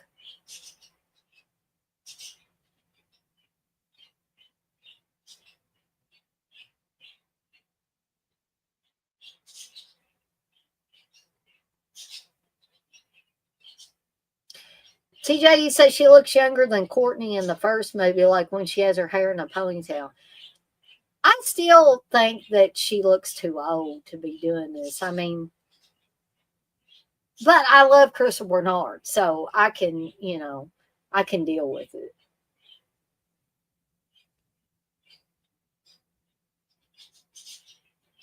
And we got the oh yeah, that's right, TJ, the grandma from Charm. Okay. What, first of all, I don't know why she would want to keep this in a scrapbook. And also, second of all, if you look at the text makes no sense. Which they're probably figuring nobody's going to be looking at this stuff, right? They're not going to be looking at it that closely. They're going to be looking at the headline.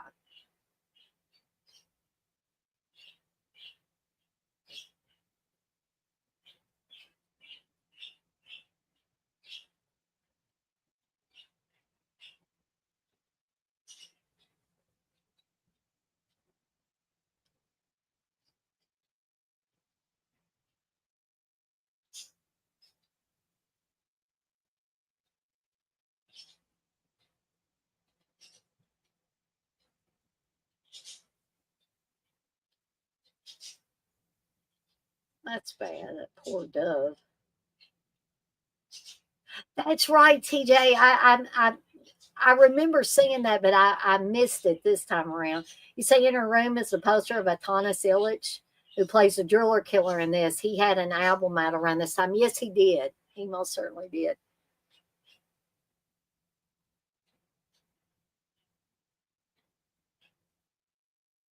And I cannot remember if she was like the Courtney's friend there.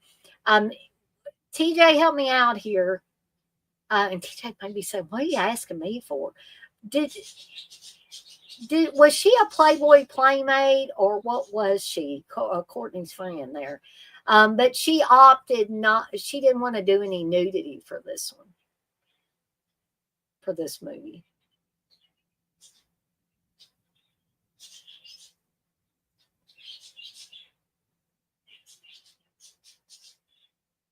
Okay, she was a playmate.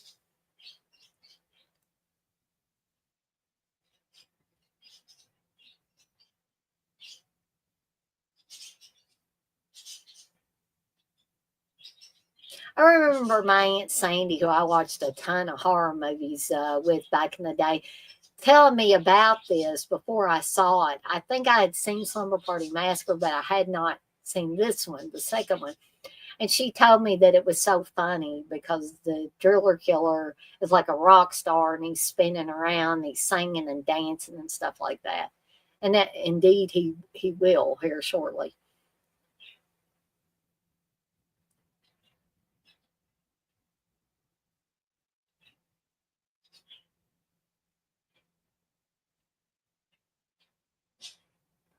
So here is Matt. This is Courtney's crush here.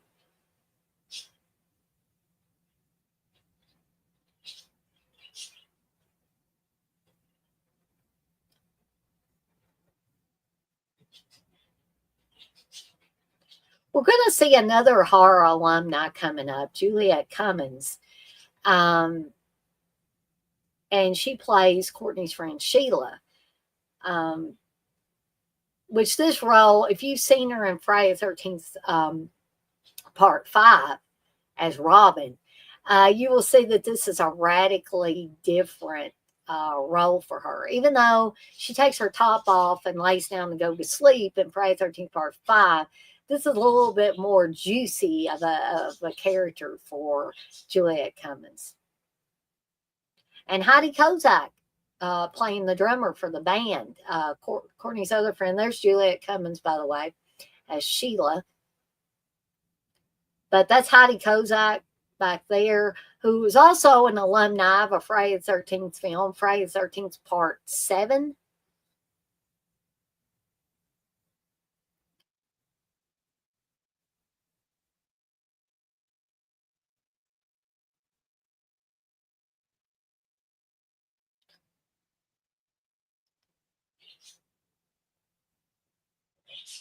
And the band that's actually doing the songs and the singing here is called Wednesday Week, I believe. I believe that's the name of the band. And here comes Matt to watch the girls practice.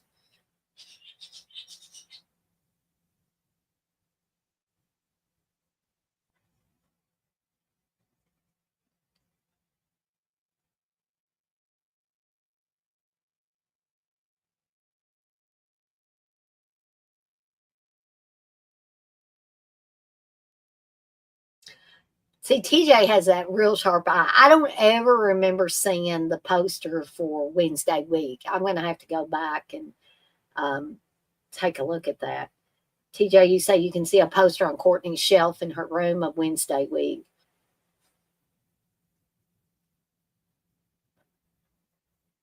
Sheila's a big flirt, too. She's even flirting with Courtney's crush. Oh, Slice. Anybody ever drink Slice back in the day? I know I did.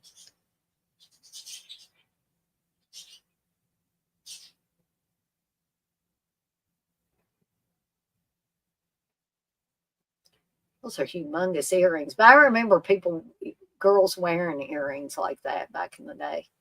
And women wearing earrings like that back in the day.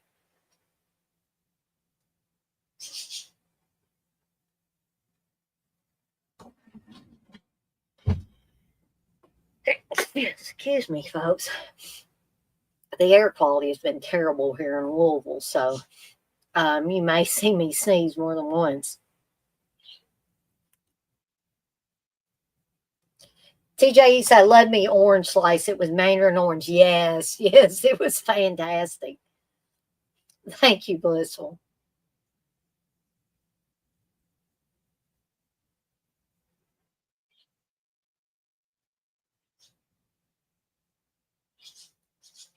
So one thing that I've noticed about Slumber Party Massacre 2 versus Slumber Party Massacre is that there's, early on, there's tender romantic moments instead of, sex filled. That's going to come later with Sheila and her boyfriend.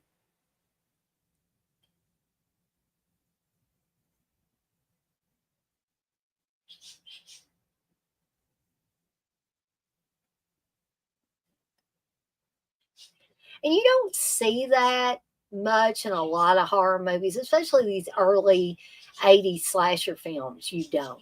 It's all, usually related to sex and girls going topless and all of that. So I thought it was very,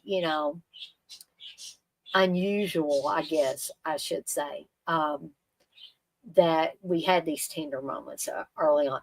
Now, I just wanted to take a moment to talk about this, whatever that is, beef stew or whatever it is on their plates. Now, you'll notice that neither Courtney nor her mother are actually eating this stuff. There she appears to eat something, but who knows if she was, really eating that. They're mostly moving the stuff around on their plate, right? And giving the appearance that they're eating. Well, the reason being is that stuff had pretty much sat out all day. And they're probably, see, you notice they're eating the carrots and stuff like that. They're not eating the meat, they're just kind of shoving the meat around. By the time they filmed this, that meat was spoiled. And according to the people that worked on the movie, it smelled terrible. Um, See, you notice they're just eating vegetables, they're not eating the meat.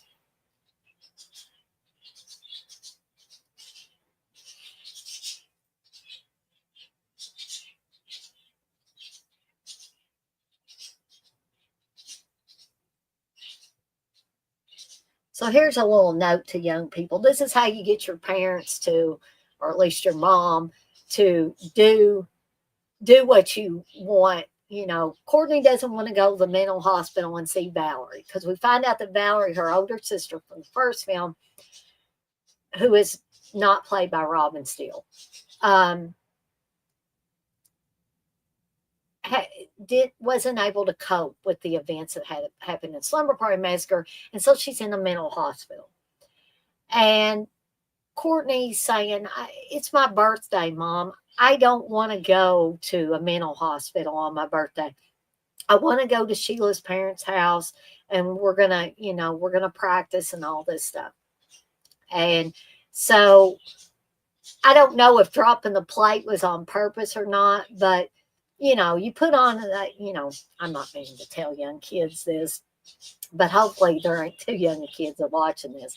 But I don't know if the tears were fake or not, but you put on some tears and lay it on a little thick, and then you can usually get what you want. TJ, you say all the girls have distinct looks, like Kimberly MacArthur was dressed like Diane Keaton. Exactly. Shirt, jacket, and ties was a big look for some girls in the 80s. Yes, very, very distinct. And it also, I think, I have to give, props to this movie because, a lot of times when you're watching a movie like this, especially a low budget slasher movie, that the characters seem to be kind of interchangeable, but not so with this movie. And so, TJ, I'm glad that you brought that up.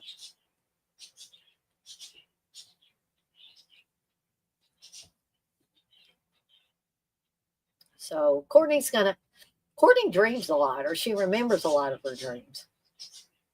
Um, she's going to have another nightmare here, or a dream that turned into a nightmare.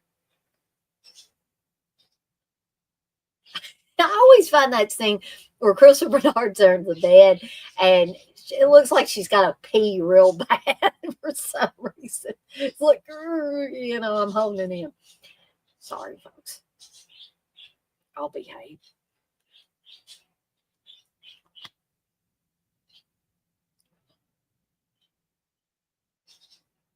Oh, that's one hell of a Walkman there. Yeah, that's right, DJ. When Courtney puts on her headphones, she's listening to the Wednesday week song they did earlier. Yep.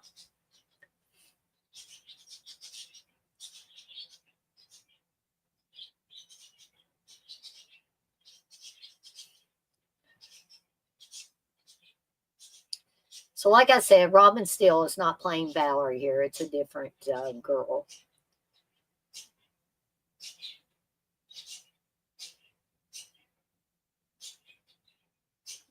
I always found these scenes where Valerie's supposed to be in the mental hospital very unsettling, kind of creepy. But any of the stuff, I have a fear of mental hospitals anyway. It's just terrifying to me.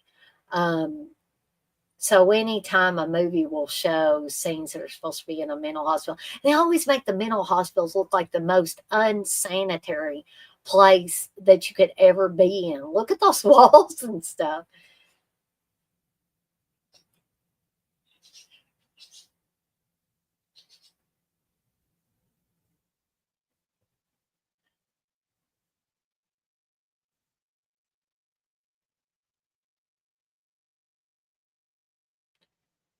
And there is a Tanis Illich there. as the driller killer, a rock and roll driller killer.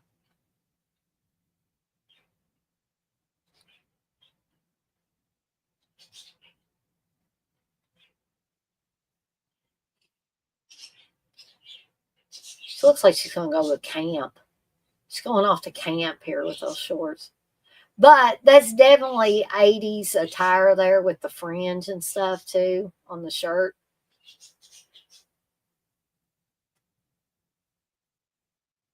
Yeah, TJ, you say funny because Robin Steele did Sorority Babes in the Slime Ball Bolorama by Concord Pictures, filmed the same year this came out. And it could be possible that she just wasn't interested in playing Valerie again. I mean, that's always a possibility.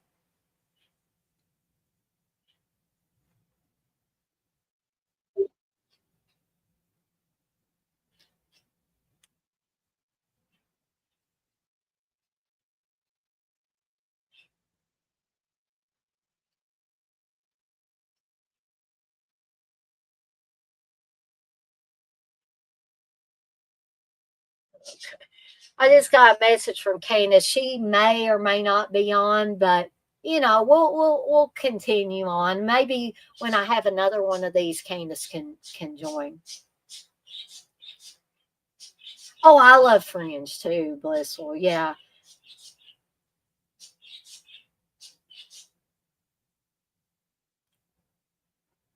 And it's not just for women either. Back in the day, a lot of men had Fringe.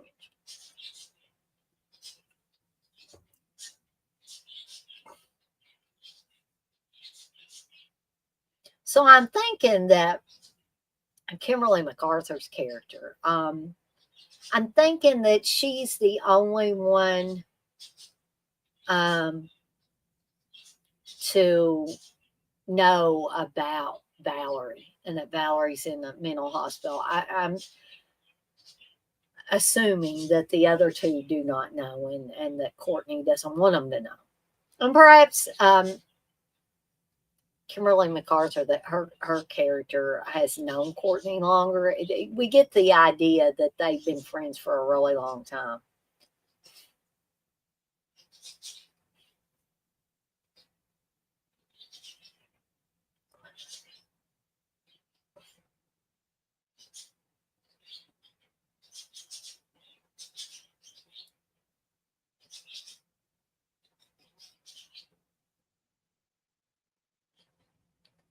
There was a collector that had that guitar, or had the version of that guitar that has the working drill in it.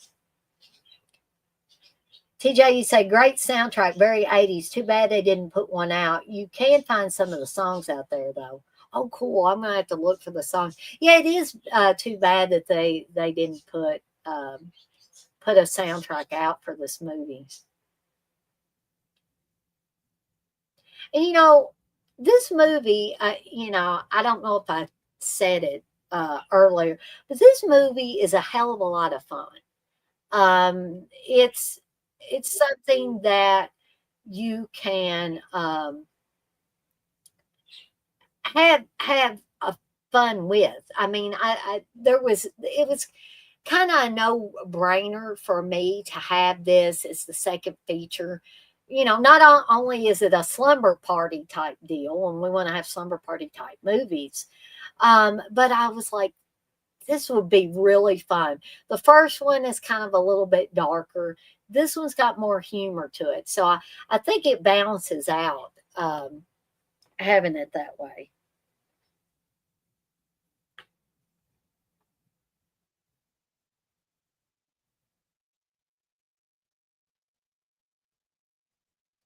So Candace says she may be able to hop on in a minute. So hopefully she'll be able to join me here in a little bit. I'm not sure how long that she'll be able to stay on because, like I said, I think she's had a busy day, but we will enjoy her while she is on here. TJ, you say this neighborhood reminds me of the one in Return of the Living Dead too. Very desolate looking. Yeah, that's a good point. Oh, and here's the sex doll. golly, you know, not saying anything bad about any guy that has utilized one of these, but oh my gosh, that doll looks frightening. And apparently, Sheila's brother has been up here with the utilizing that sex doll.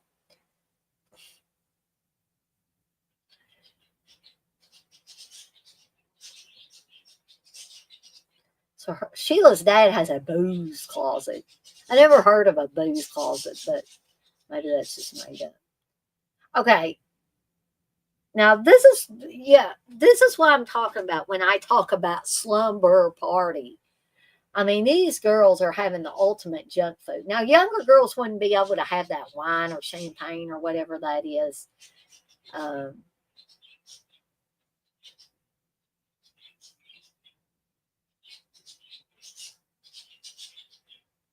having cheese from a can, folks. Processed cheese from a can. And corn dogs. Have I ever told y'all how much I hate corn dogs? Corn dogs make me sick. They even make me sick thinking about them. Now, hot dogs by themselves, I like hot dogs. You know, I used to even eat cold hot dogs until I got sick one time. You know, I got a stomach flu after I ate cold hot dogs, and I never wanted to have cold hot dogs again. But, you know, cooked hot dogs, and there's our rock and roll high school, folks. Pigs in a blanket. I do like, amazingly enough, TJ, I like pigs in a blanket. And you're probably thinking, I don't get it. But I just don't like, I do not like corn dogs. I just cannot stand them. And I have tried them, like I said.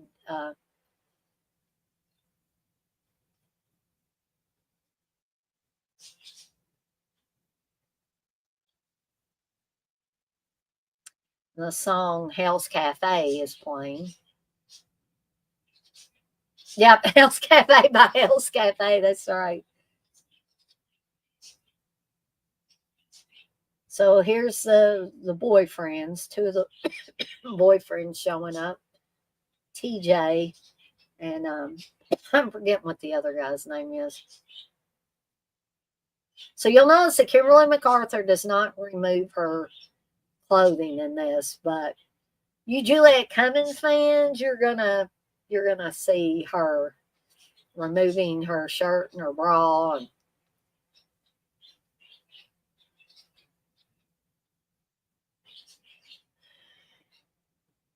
excuse me. See, I told you I was gonna be doing that.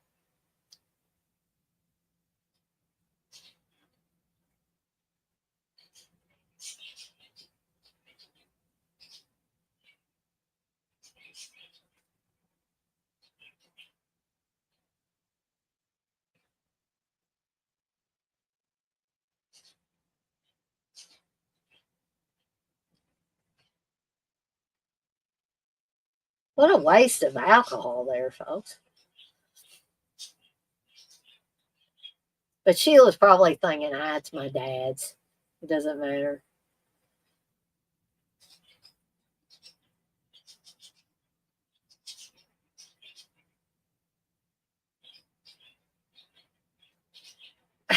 She even gave a little shake of her boobs there, folks. What I'm wondering is, did I miss something? Why is Sheila's neck so red?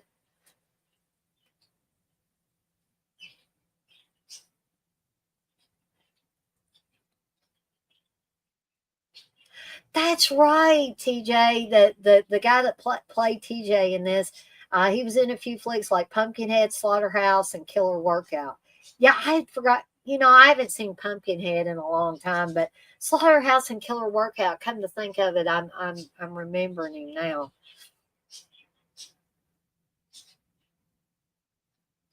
So they make kind of the same remark that Neil and Jeff did on the first Slumber Party Massacre when they were looking through the window with the girls.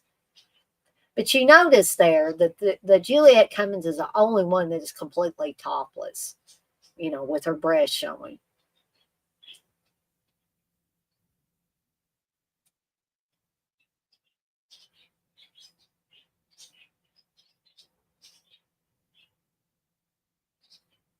Yeah. Heidi Kozak was nude in Friday the 13th Part 7, if I'm remembering correctly.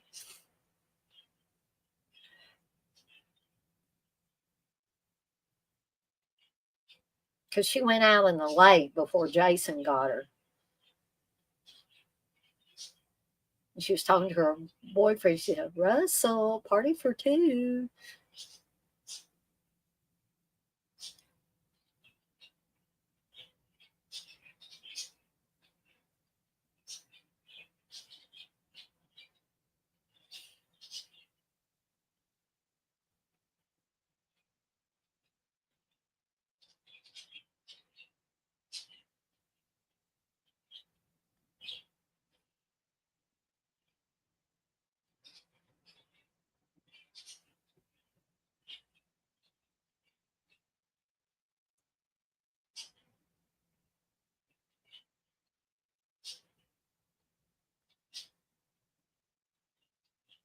Oh, okay. So that other guy's Jeff. So we got another Jeff here.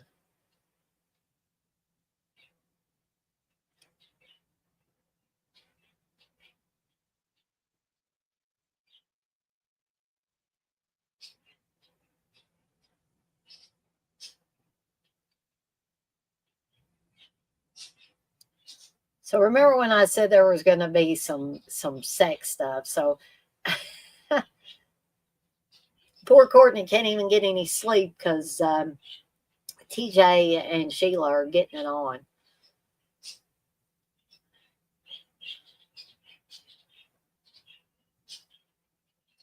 And so Courtney's asking Sally, did they always make that much noise? And she's like, yeah. The more they do it, the louder they get.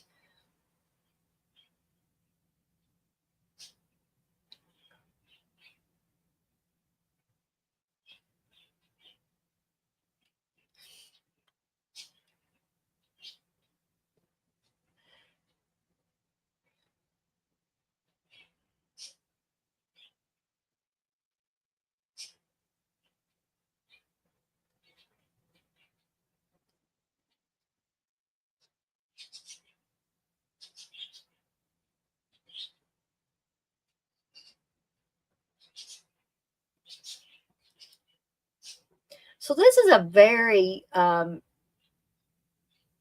this is a horror film that's full of dreams.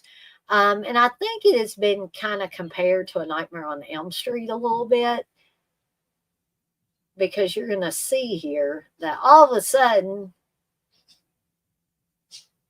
Matt changes into the driller killer, like Glenn and Elm Street. Yeah.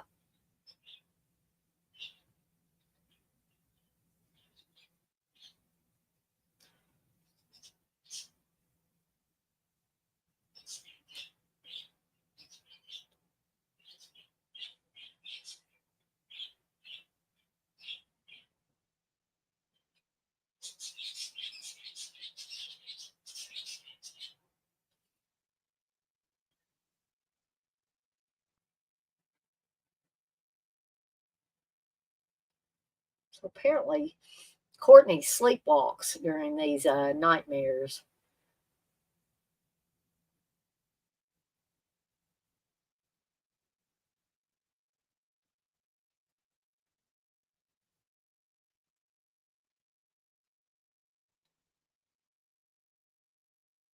I like her bathing suit here. Courtney's bathing suit. I like Kimberly MacArthur's too. But I never felt comfortable wearing two-piece bathing suits. I didn't feel comfortable with my figure, even in my younger days.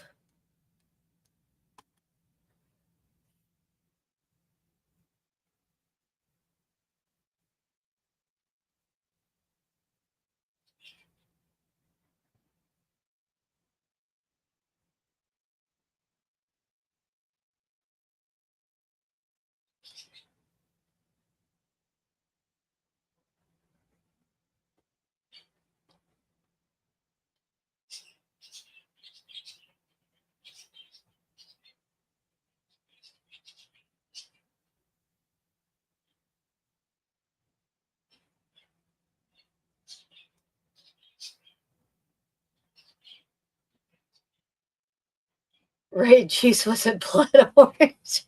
I don't know. Maybe it's fruit punch or something. It almost looks like tomato juice to me. Maybe it was tomato juice since they called it juice.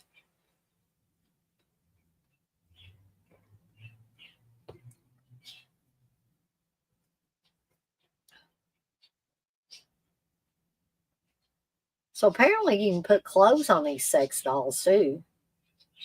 I guess they probably just had an extra bathing suit and they just put it on.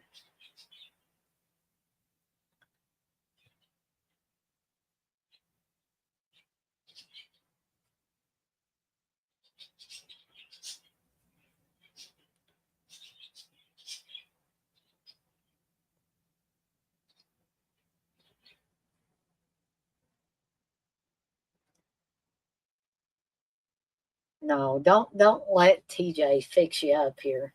And I'm not talking about TJ that's in here. I'm talking about TJ on the movie, in case anybody wondered. So he's telling her to relax.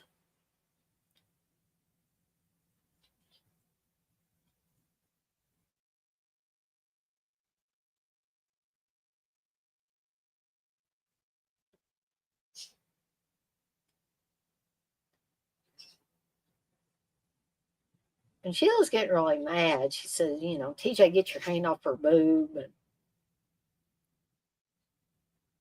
And then he pushes her into the water. What an ass.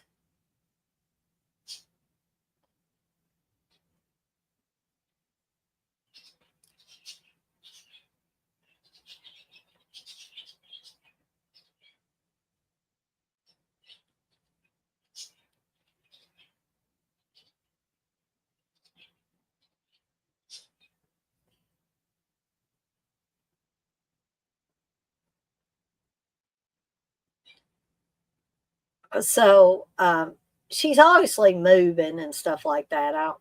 And one of the girls says, "You drowned her." It's like it's obvious, you didn't drown her.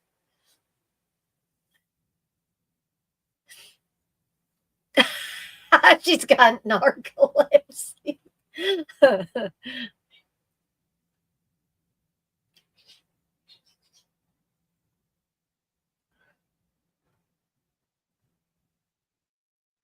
I like this outfit that Courtney has on here.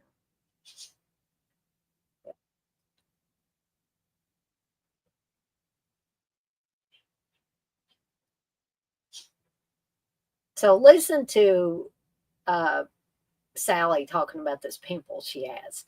That's going to come into play later, folks.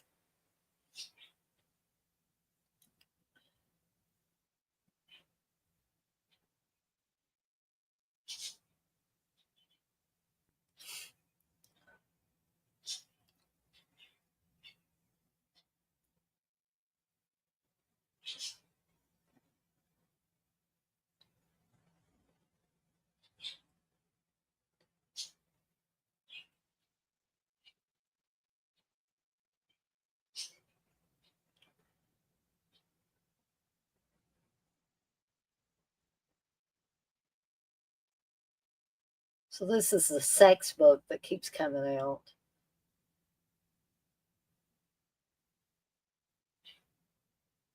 Hot, wet, and wild.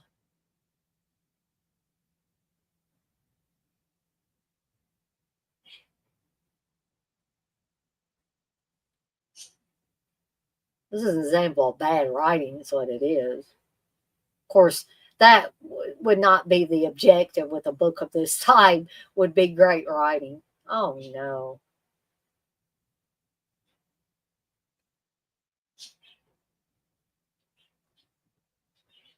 I think I'd be upset if there was a rubber hand in my sandwich, too.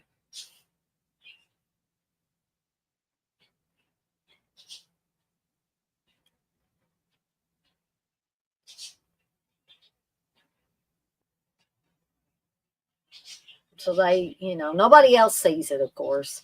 And they give her a chicken sandwich.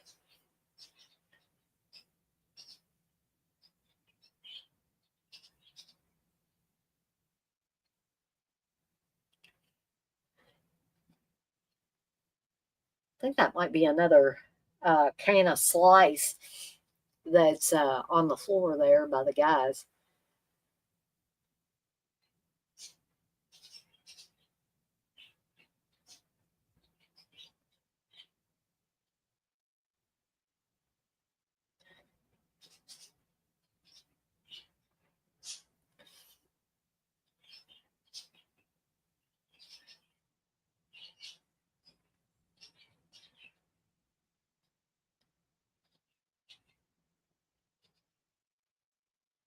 TJ, you said Wednesday week had two lead singers. Funny, they used two songs with the different voices.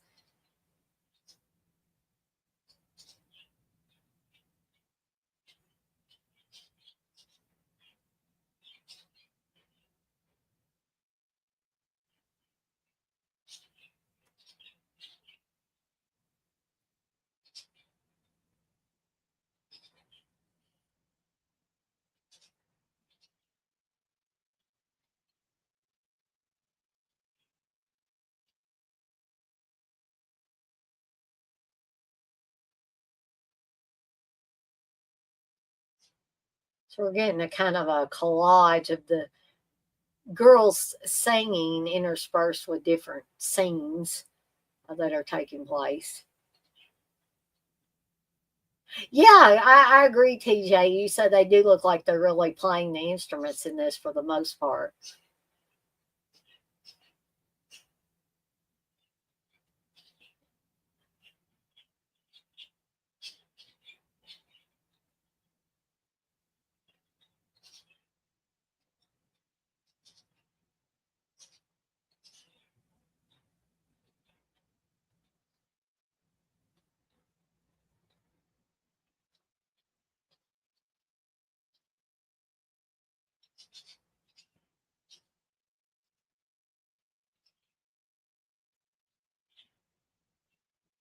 I think she's in the mood now.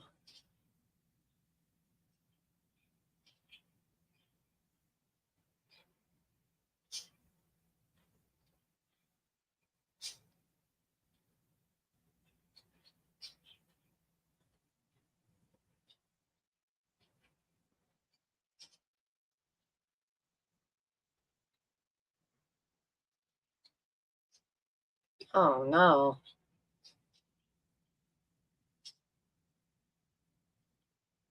The chicken was bleeding all over.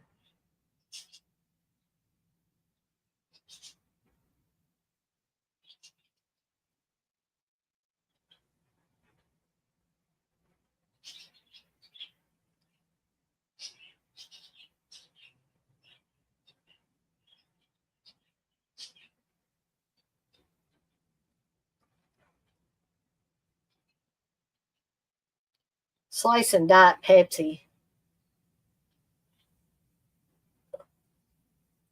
This is two drinks I recall singing from this movie.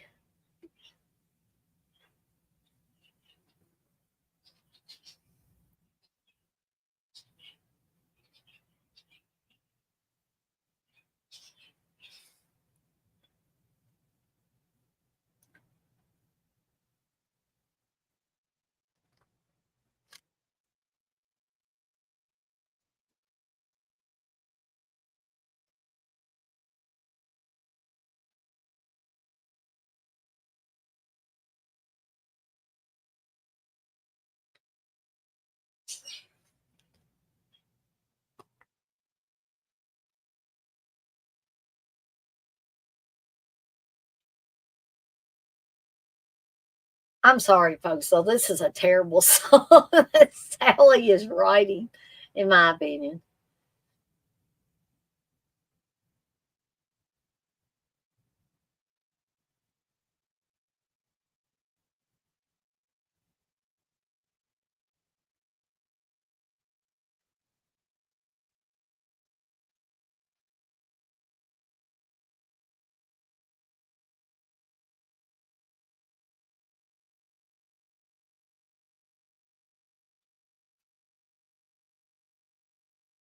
Right, terrible lyrics. Yeah.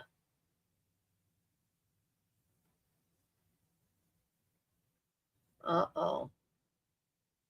That's a great way to ruin your bath time, is to have blood coming out of the faucet, filling the bathtub.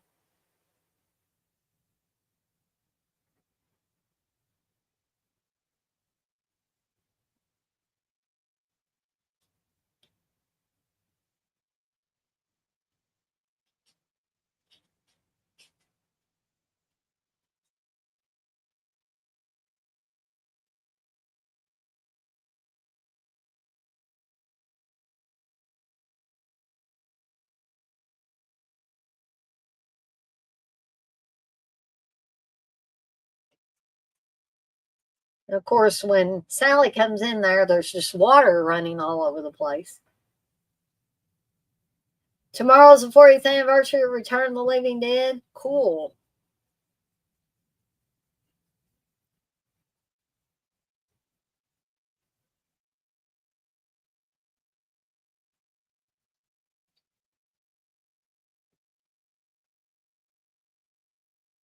Probably one of the only times you'll hear somebody say they wish they were on drugs because of the stuff that's happening.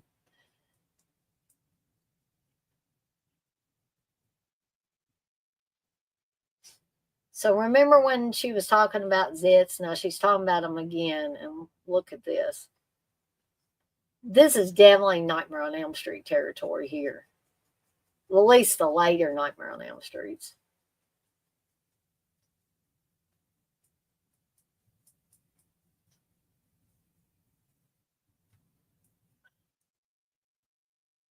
Oh, Matt to the rescue.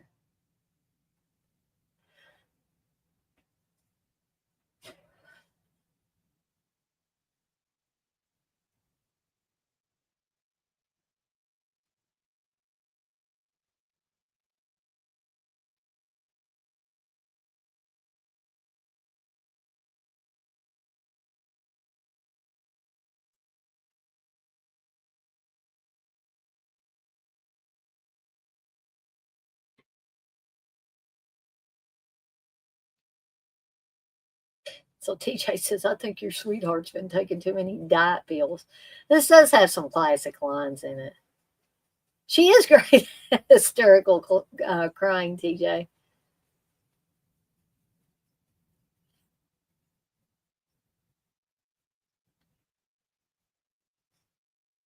Smoke your head. That's that's another great one.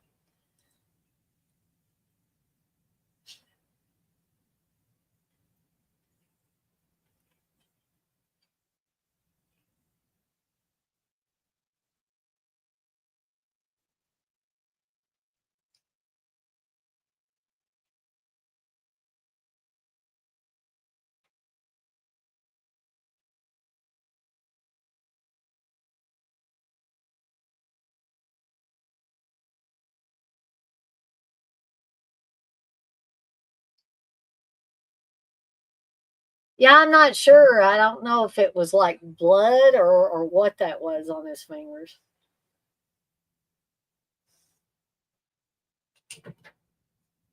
So now they're all getting freaked out, except for TJ, that Sally is missing.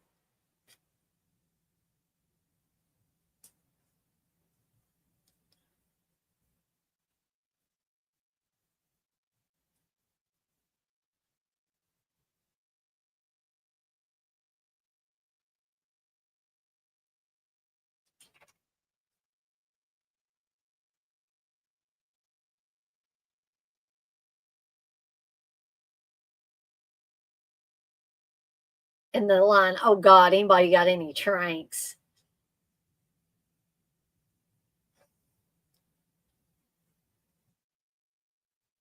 So now the trash compactor's running, and they don't know why. There's a lot of loud crunching going on.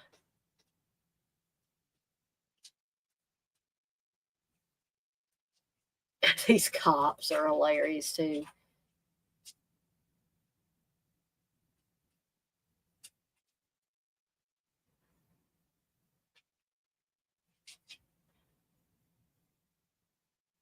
So I believe one of these officers is Officer Krueger, which is to me a definite nod to Freddy Krueger.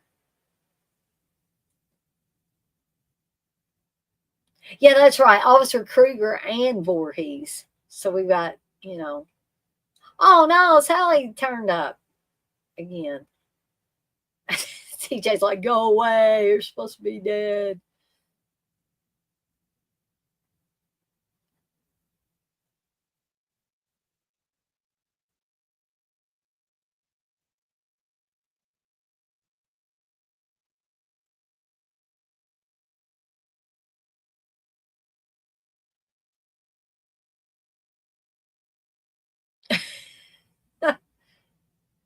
$200 of the taxpayers' money. But you didn't do anything wrong.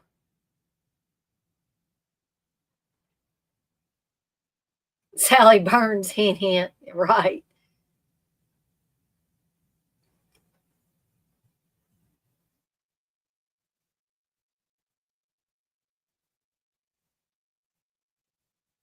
Denny's. They got to get to Denny's.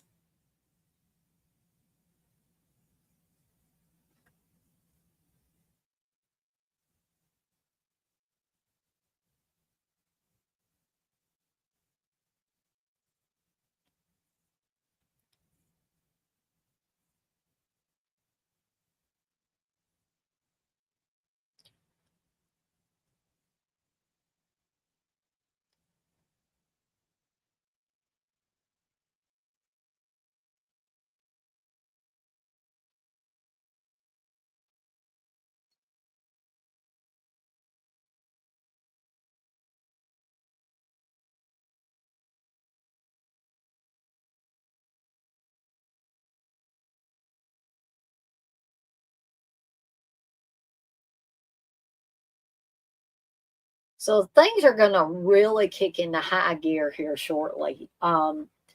We're getting ready to be in the last quarter of this film. Boy, time flies when you're having fun, right, folks? I mean, I hope everybody's having fun. I really do.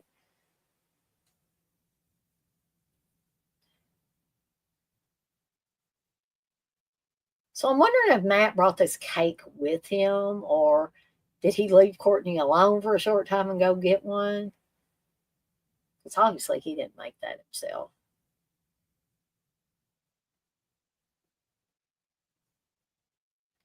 And Candace is here. She made it here for the last quarter of the movie, and so I'm very glad to have her on here. And I'm gonna add her. Hey, Candace. You hear me okay? Yeah, yeah. Hear you good. And Oh. Candace is in her she doesn't have a Nighty Nightmare sleep shirt because I haven't been able to make her one yet, but she's got her night shirt or nightgown on. It says snuggle on it. I bet it's soft. It looks soft and comfortable. Yeah. I hope my face is. I got all my moisturizer and stuff that I put on. I like it. I do that, so I hope I don't look too like shiny here. No, you look fine. I told Steve before I started the stream, I put my eyeshadow and my makeup to cover up my blemishes. I said, I'm going to put my makeup on so I don't look like Night the Living Dead person on here. Oh, you wouldn't look like that anyway. I don't know. I look pretty messy beforehand. I tried to make my hair look a little better too, but Yeah. TJ says that you make him think of Christmas, I guess, with your nightgown. Christmas nightgown. I just wear it all throughout the year, though.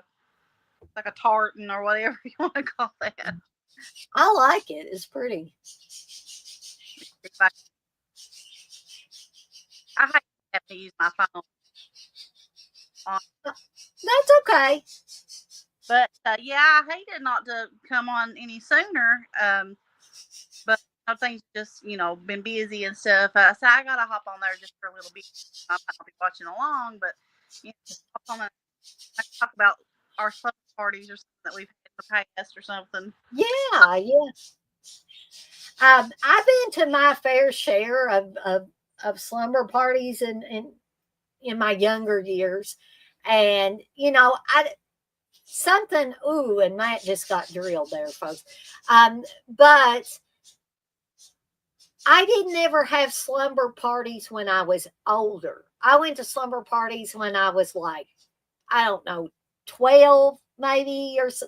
Height of my son, probably even before then, probably 11, 12. Yeah, 11, 12, somewhere around there. And it would be a bunch of us girls that would get together. And I remember going to my friend Shana Gilliland's house.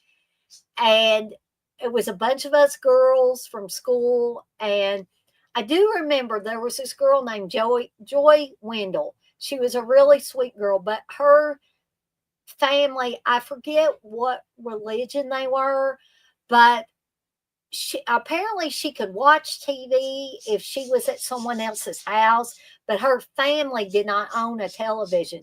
So it was a real eye opener for her, I'm sure, because I remember the movie we watched was Jaws that night, because I do remember that her parents took us to the video store and said, girls, pick you out one or two movies that you can watch tonight. And of course, being the feisty girls that we were, and we wanted to watch a horror movie, we were gravitating toward the slasher movies. And her mom, I remember Shanna's mom being particularly, she wasn't mean about it, but she said, no, girls, she said, because we were just going for the stuff that looked like Slumber Party, Massacre, slasher type movies. And she was like, girls, let's try to, let's pick something a little tamer. And we were like, oh, but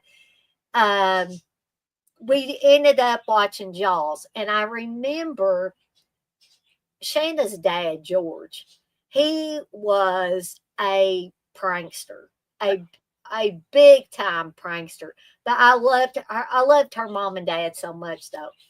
But so here we are watching Jaws, and George gets behind the couch, and we don't see him because we're paying attention to the movie. And then at one of the scenes where the shark comes up out of the water, he jumps up from behind the couch, scared the crap out of us. And I just remember all of us going, because That sounds like something it sounds like something my Uncle Jim would do too. Because my Uncle Jim, when me and Heather were kids, he would do stuff like that all the time. Or my Uncle Jim would come up behind you and stick his fingers in your ribs and go like that. And you never knew what Uncle Jim was going to do. My dad one time, our living room had just like a door, and I was kind of like in a recliner, like I'm in this one here. And he had this real big mask, and it had like an eyeball hanging here, and like, it was a real grotesque mask with like hair and like a big bulbous nose and stuff like that. And he had that mask on, and I was sitting, and I just remember feeling something breathing like beside of me, and I looked around, and I seen it, and I punched his face. That I punched him, and my mom was like, Carl, you're the one that scared her. You knew that you had right. He didn't take it too bad, but he just got kind of peeved at first, like, well, she hit me.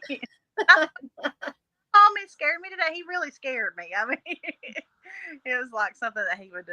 And I just remember him like crawling through the house, grabbing your feet and stuff like that. If you're watching something, oh yeah, aggravated stuff today. This wasn't like, scaring anybody or anything, but when I was really young, like a toddler young, and I don't want anybody to think my dad's mean or anything, because he's not. I love my dad. My dad's a very kind person. He had a temper when me and my brother were younger, but he never, he didn't beat on us or anything like that. But when I was a toddler, and Dad was holding me on his lap one time, and I pulled his hair. You know how toddlers do and babies do. They'll just grab onto whatever and they'll pull on it. Well, Dad reached over and yanked my hair because I pulled his hair. And Mom was like, Daryl. He said, well, that hurt. And she said, well, you made her cry. And he said, she'll be all right. He said, basically, that's what she gets for pulling my hair. I'm going to reach over and pull her hair and show her it's not nice to pull people's hair. But yeah.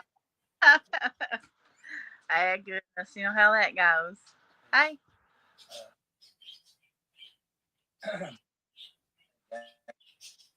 okay, okay, all right. Sorry, Chris had to come in here. Go on, Miko. Oh, Sorry, he's that's let the dog. okay. Uh, But I some like talking about slumber parties and stuff like that. mhm, I've had some doozies. Like some slumber parties was those type of get-togethers where you got these girls who either they're wanting to. I don't know if I've told you this. I may have told this story before, but it made me not want to ever do this again. Did I ever mhm, tell you this time that we were at the slumber party and these other girls that I didn't know the other girls. The only girl that I knew was the girl's house that we were staying with. mhm. Because she was my friend, and then she had invited some girls that I didn't know. So, did I ever tell you about the time we prank called I don't think somebody? I don't think you told me about the prank call, but was the Ouija board thing, was that at a slumber party? Party, and that was with a different person. That was with a Mhm, girl. I'll tell you that one here just in a mhm, second in case somebody has not heard that one. I won't go into detail, but I'll give a gist of that one. But this one, I was a little younger than what I was with the Ouija board, and that's the first and last time I ever played with a Ouija board. But with the crank call, I had stayed all night with this girl that I knew, and she invited two or three other little girls with us, and they were a little bit younger than me. I was probably the oldest one there. I was a little bit older than the girl that I was staying with. So at the time, I was probably 11. And I've always been real straight laced. I know people, crank call and stuff like that, but I was always the type of kid that I was like, I don't want to do that to somebody. That's mean. You call somebody, say, hey, your refrigerator run, and go get it. Something like that is okay. right. Innocent, I've done that, with other people. I've had family and stuff like that, but just a crank call in general, wasn't really for it. And they were wanting a crank call. Mhm. I really didn't want to take place, but I did. I sit around with them, and they were calling, just picking names out of the Just book, random. and they come to this guy's name, and they called the, or before they called, like, hey, let's pick up guy's name in the phone book. We're going to call, and we're going to tell that a woman picked up, or we'll ask to speak to their wife or something like that. And we're going to tell him that he's having an affair with us. And I was like, no. I was like, I'm Uh-huh. not like that. And all of them were just like, yeah, no, you can't do that. I think Candace froze. I hope I don't lose her. Thinking about that, you Okay. know. I Oh, think I'm you're thinking, back, Candace. You froze for a second there. I at 11 years old, I'm not thinking about that kind of thing, about fairs and stuff. I mean, I'm like, why are you thinking about a fair? They're like 10 years old or something like that. And, obviously they're going to call somebody and their voice is going to sound like a kid anyway. Well, I didn't Mhm. want to, but I was there and I sit there and I listen. And they picked this guy's name out of the phone book and a woman answered. And the one little girl that I didn't know, she was like, yeah, are you so and so, whatever that guy's name with, wife or whatever? And she said, yeah. Said, well, I want you to know that we had an affair and he was cheating on you, just saying all this random crazy stuff. And I was just sitting there going like, oh my God, I just wanted to leave. I did not want to be there. And that woman sit silent for a minute and she's like, ain't you going to say anything? You know? And that woman was like, let's say his name was David. She said, well, I Mhm. know who this is. She said, but David died 2 months ago. And I know, I mean, we was married like 50 some years, I think it was, something like that. I'm just paraphrasing. I don't know how long it was, but, and she said, but whoever you are, that's a cruel joke. And Mhm. she said, you shouldn't call and do people that way. Well, oh, Dana, are you there? Yeah, I'm still here. Okay. I Did was it like, did I freeze? never Man. meant it, but it hurt the woman. I, being like, I have empathy for people. I'm not that type of person. Mm-hmm. I phone from the girl's hand. And I said, listen, I said, I'm so sorry that, they've called you and done this. That it was a crank call. They Yeah. shouldn't have done it that way. I apologize. Have a good night. And I hung up and I was like, I'm not having nothing. And the people call me a stick in the mud, whatever. But that just, it broke my heart. I'm like, Right. Yeah. do that for so that was a crazy slumber party night. Even Mm-hmm. have you ever been to a slumber party where you don't know some people and it's weird? So that was one of them. That was the first and last time I ever. No, that was the second time that I had stayed with this person, and that was the Mm-hmm. last time I stayed with this person. The first time I'd stayed with them, it was me, her, and her brothers, and her mom was gone for forever. She didn't come back till like 12 o'clock at night, and we watched Jawbreaker. You ever watch Jawbreaker? Yeah. Yeah. It's been a while, but yeah, I've seen it. We watched Jawbreaker and all that, and that was okay. So I stayed with her again, and that's when she invited all those other girls, and I was just like, I'm not staying with her. That's the first and last. Right. But that was just crazy. And I went the next day. I told my mom, and she said, "Well, Candace, I think you did the right thing." She said, "But from now on," she said, if somebody's going to do something like that, best part not take part in it. And I agree with her. Especially being 11, like 11 years old. I could have been 12. I can't remember how old I was, but the Ouija board. Like I had a really close friend, and she was so close to me that she practically lived with me. She was like a sister to me, and we were incredibly close. Uh, and that's another story for another day, But she used to stay at my house, but she lived in a place that wasn't so pleasant. Mm-hmm. Lived at used to be an old. It was apartment buildings, but it used to be an old hotel back in like the 30s, 40s, something like that. Back whenever like prohibition and stuff was going on, and there was a lot of crappy stuff happened there, and a lot of like deaths, murders, even like gangsters and stuff coming there. It was just crazy, crazy thing. And like you can go back and look at pictures from that place. They had like this under the whole building used to be like this big, huge, like like The Shining, like the big old garden Mm-hmm. room or whatever, like ballroom. They had a big ballroom under it. And this is Hazard, where I live in a tiny town. This was a big major place back in the day, back before all this was turned into, the apartments. And the apartments by this time was considered low, you know, bottom of the barrel kind of apartments now. And there was a lot of stuff went on in those apartments. A lot of people died, continued to die, as years went on. So she wanted to have a slumber party, and she wanted to invite a couple of friends that we were mutually friends with. Right. Uh, Now, the thing with the friends that she had invited, they came from upper people who, one of them was the dentist's daughter, the other one, her family, stuff like that. They were, well, and their parents really wasn't keen on them coming there to the place where my friend. My mom was okay with it because I had known my friend so long, and she had known, her mom and stuff. So she was okay with me going there. I'd stayed all night with them before. Uh, so the girls that were there, their parents just sit down in the car waiting on them. So you can stay till 1 o'clock, something like that, and then after 1 o'clock you can come back down. So my mom had taken us to Walmart, and we got this glow in the dark. It was like Milton Bradley or Parker Brothers, whoever did it was this glow in the dark. And back then, like the celestial stuff was really popular. Mm-hmm. Like the celestial bedrooms, because I had a celestial bedroom where I had like the moon and the stars with the faces and stuff like that, and the wizards and dragons and stuff like that. So glow in the dark, like we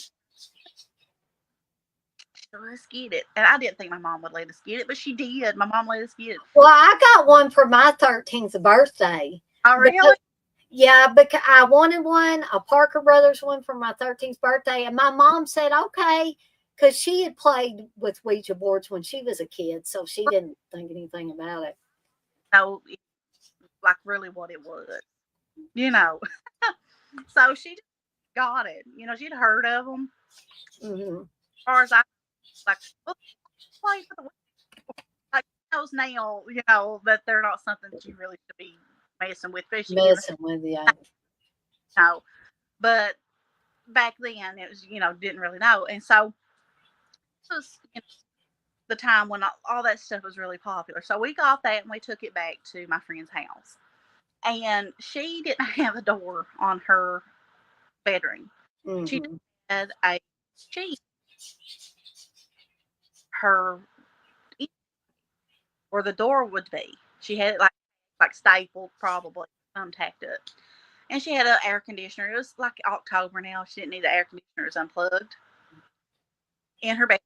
And you'll see why I'm bringing it up just in a minute. So we start playing the Ouija board, and we were like trying to contact people. Like Kurt Cobain was one I remember we Hmm. contact, and uh, different like somebody I remember like I think Big Balls or something like that. One, just like people like, and we were just like trying to. Well, one like my friend, she's like, well, this place is creepy. She said, I wonder if there's anything here. So she was like, if there's anything that was here, from the past, let us know who you are. And we were just, and it was like, I thought that everybody else was moving at the way, and it was moving.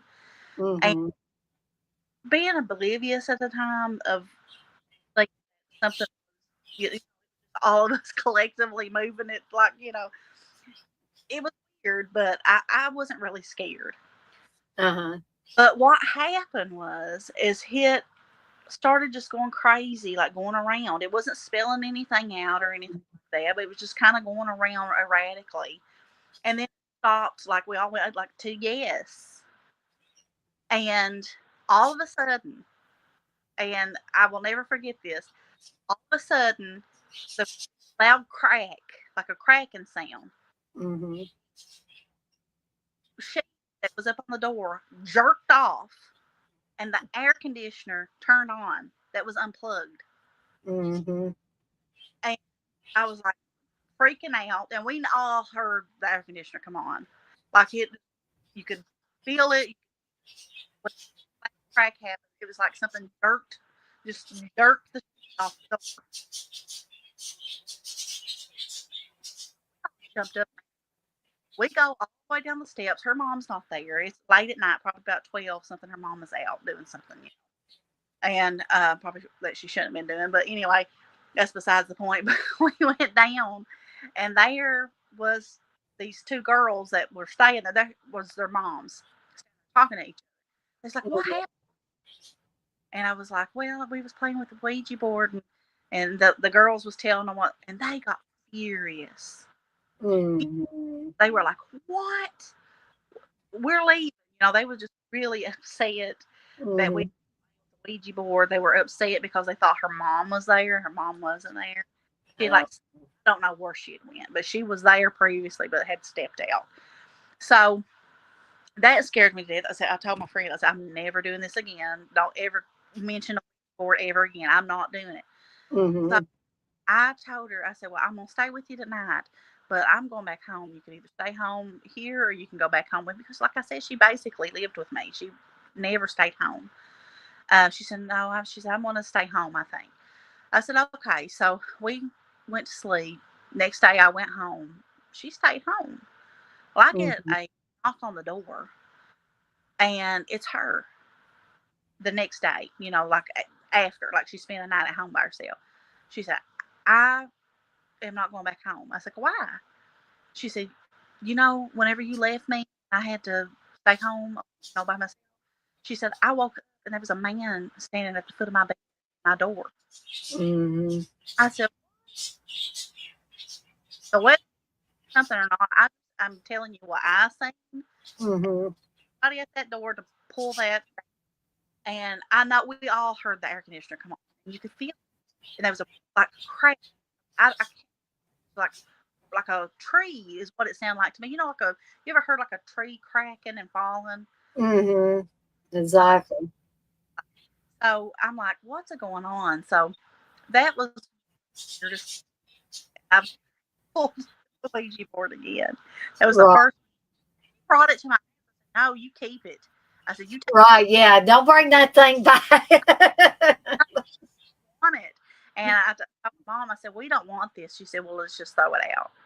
Yeah. So, so I don't know if when we got scared, we didn't close whatever we did, and we just left that stuff, the planchette and stuff there. Right. So, but from then on, she did not like staying at home because she said that she seen a man like periodically just randomly show up in the bathroom and stuff like that. And and her mom said, I don't know what y'all did, but she said this house feels, really weird now.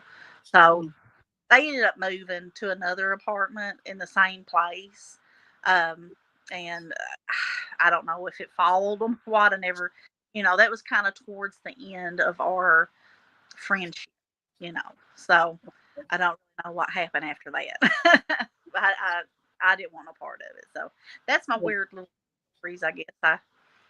I was Well, when Candace was talking about the prank calls, I was thinking about there's an older movie by the same name, but I remember watching the one, I believe it was from the late 80s, because it had a young Candace Cameron on it. She wasn't like the main character, but she was one of the main character's sisters in the movie. And it was called I Saw What You Did, or maybe the remake was called I Know Who You Are, I Saw What You Did.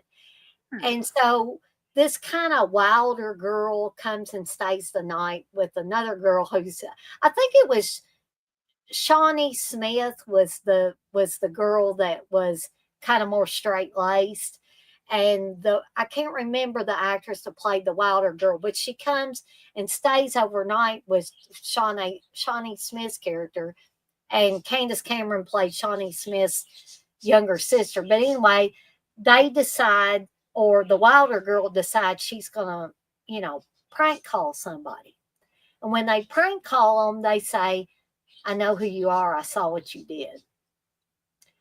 And I think they make the mistake of calling a guy that has lost his mind and killed his girlfriend. And that guy was played by Robert Carradine. mhm. And he wasn't playing a nerdy guy. He was playing some crazy uh, director of films, or a writer of films. And they had just, the people that he had screened the movie for had just like said, "What is this crap?" And he just lost it. And his girlfriend said the wrong thing to him, and he murdered her. And then I think he buried her. But anyway, when the girls prank called him, they didn't know that he had just killed his girlfriend. But when they told him, I know who you are. I saw what you did. He's like, oh my gosh, somebody saw me murder. Somebody saw me bury her. I got to go get rid of them. Um, and so that movie, like, if I had ever thought about prank calling anybody, that movie would have squashed that, because that movie was freaky. And that was a movie that came on television, if I remember correctly.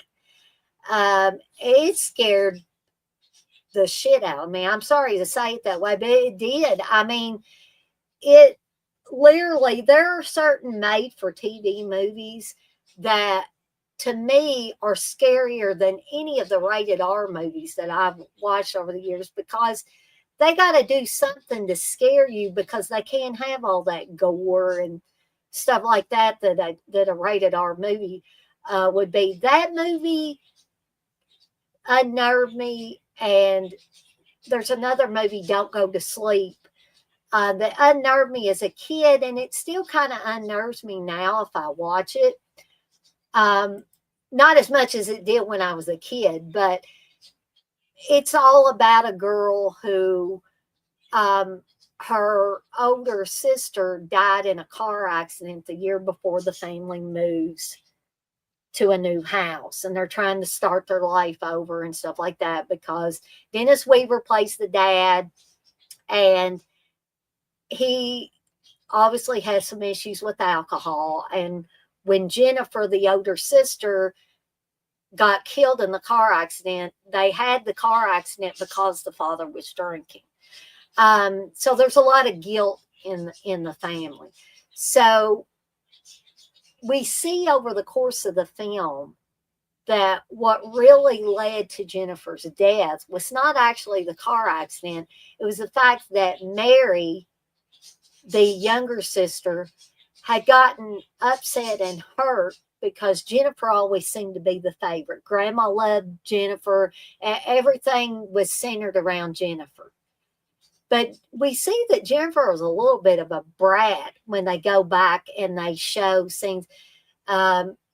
Jennifer would reach over when they were in the car and pull Mary's pigtails and stuff like that, and just being really, really mean and cruel to her. And so Mary ties Jennifer's shoelaces together. So when they had the car accident, everybody's getting out of the car, the mom, the dad, the younger brother, and Mary. And they're getting out of it because the car has caught on fire. And Mary sees that Jennifer can't get out of the car because her shoes are tied together. And instead of helping her, Jennifer's saying, Mary, please help me, help me, help me. Mary just closes the car door and turns around and leaves. So Mary has got guilt. The father's got major guilt because he was drinking that night. So Mary, once they move into the new house, Mary keeps hearing something saying her name and stuff like that. And finally, she just decides, because it sounds like a knocking is coming from under her bed. She gets under her bed, lays down flat on her back and says, okay, kill me. So she's going to face whatever this is. And all of a sudden she hears somebody say, Mary. She opens her eyes. It's her dead sister, Jennifer. And Jennifer keeps coming to her and says, first of all, we got to kill, or she didn't say kill, but we got to get rid of Grandma. Grandma's a problem. The grandma's played by Ruth Gordon. And so the little brother's iguana ends up in bed with Grandma and gives her a heart attack. So she dies. The younger brother has to go next. And so he gets knocked off the roof. Mary throws a frisbee on top of the roof. He climbs up there and somebody opens the window and pushes him out. The movie keeps going and going and going until it gets to a crescendo where Mary and her mother are the only ones left in the family. And I will never forget this. You watch this movie, you will never look at a pizza cutter the same way ever again, because Mary has electrocuted her father in the bathtub, and the power goes out, of course, because there's a power surge. The mother comes home with pizza and says, where's your dad? He's upstairs taking a bath. So the mother goes upstairs and finds him dead in the bathtub, and she's coming back, coming through the hallway and stuff. And Mary starts coming up the stairs towards her mother with that pizza cutter, just rolling it on the stairwell banister. And she says, Mommy, I cut the pizza. She said, a little piece is for me and you, big pieces for Daddy. And she keep coming towards her mother, and her mother's just like, and she just, the thought of being that frightened, terrified of your own child is something that nobody would ever want to have to deal with. And so she's closing doors and trying to stay away from Mary, and Mary goes like this with the pizza cutter. She's running along the wall. She cuts the phone line. I'm just saying, you will never look at a pizza cutter the same way ever again. But that is a movie that freaked me out as a kid. especially the ending scene. And I don't want to give the ending scene away because if you haven't seen the movie, don't go to sleep. I don't want to spoil that part for you. But if the rest of the movie hasn't unnerved you enough, that one last scene will get you. And it was very terrifying for a TV movie. But Candace, have you ever seen Don't Go to Sleep? I told me about it before, and I've always wanted to watch it, but I've never. It may be on YouTube. I think at different points in times it has been on YouTube. But I did see that TJ said earlier that the driller killer showed up in the back seat, and he said, "Killer in the back seat, oldest trick in the book." Yeah, that is pretty much the oldest trick in the book. I've seen that done thousands and thousands of times. Yeah, right. So we still got, it looks like a couple of people in here. One of those people might be Candace. I don't know how all of this, works. Like if the StreamYard count the host and the person on here with somebody is, I don't know. Or we may have more than two. I mean, sometimes this thing is really screwy. But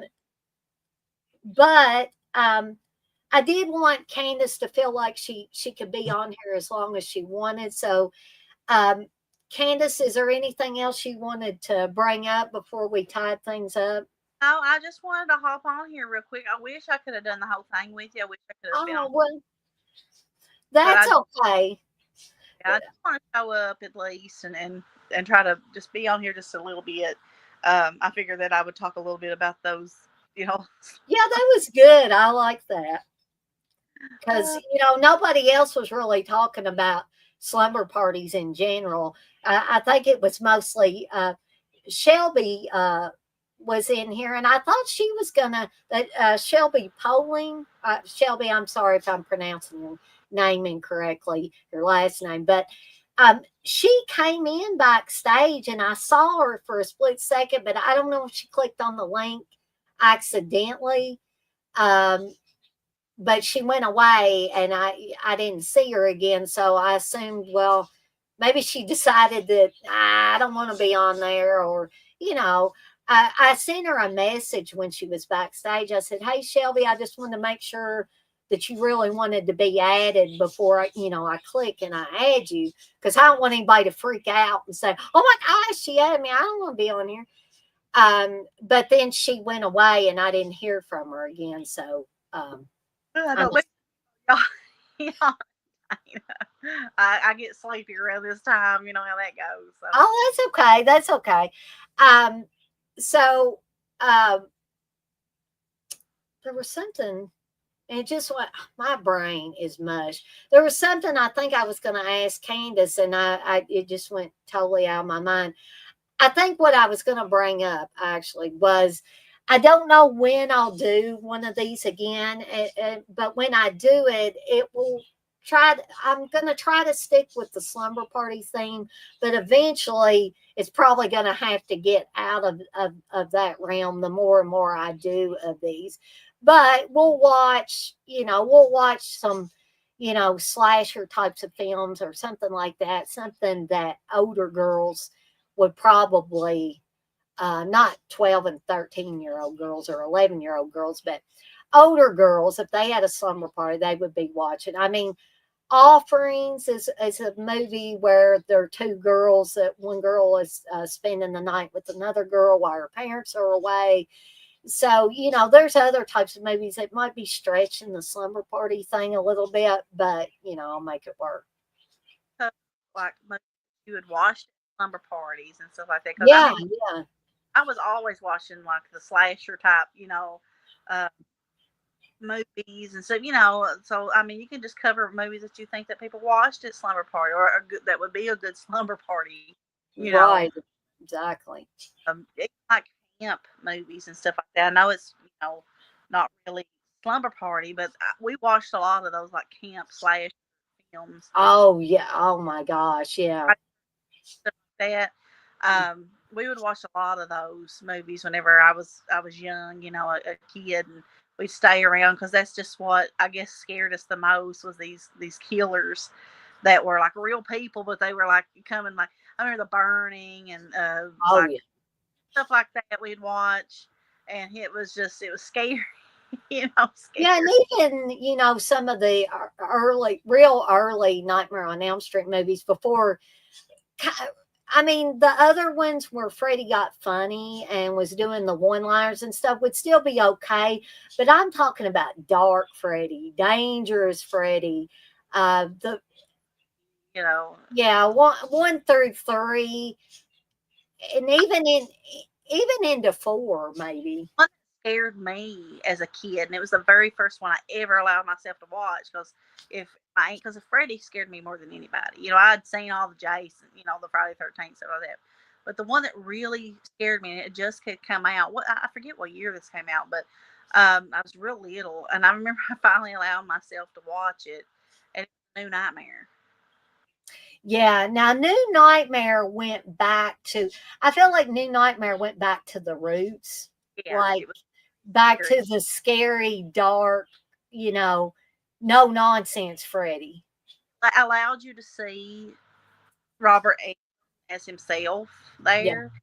And I never forget when I first watched it, that scene where he's taking the babysitter up on the ceiling in the hospital or whatever. I Mhm. that's out of me. Like I was like freaking out. Seeing that. I think she was the babysitter. Pretty sure she was the babysitter that she was taking. Like when they're in the hospital, you know what I'm talking about? Mhm.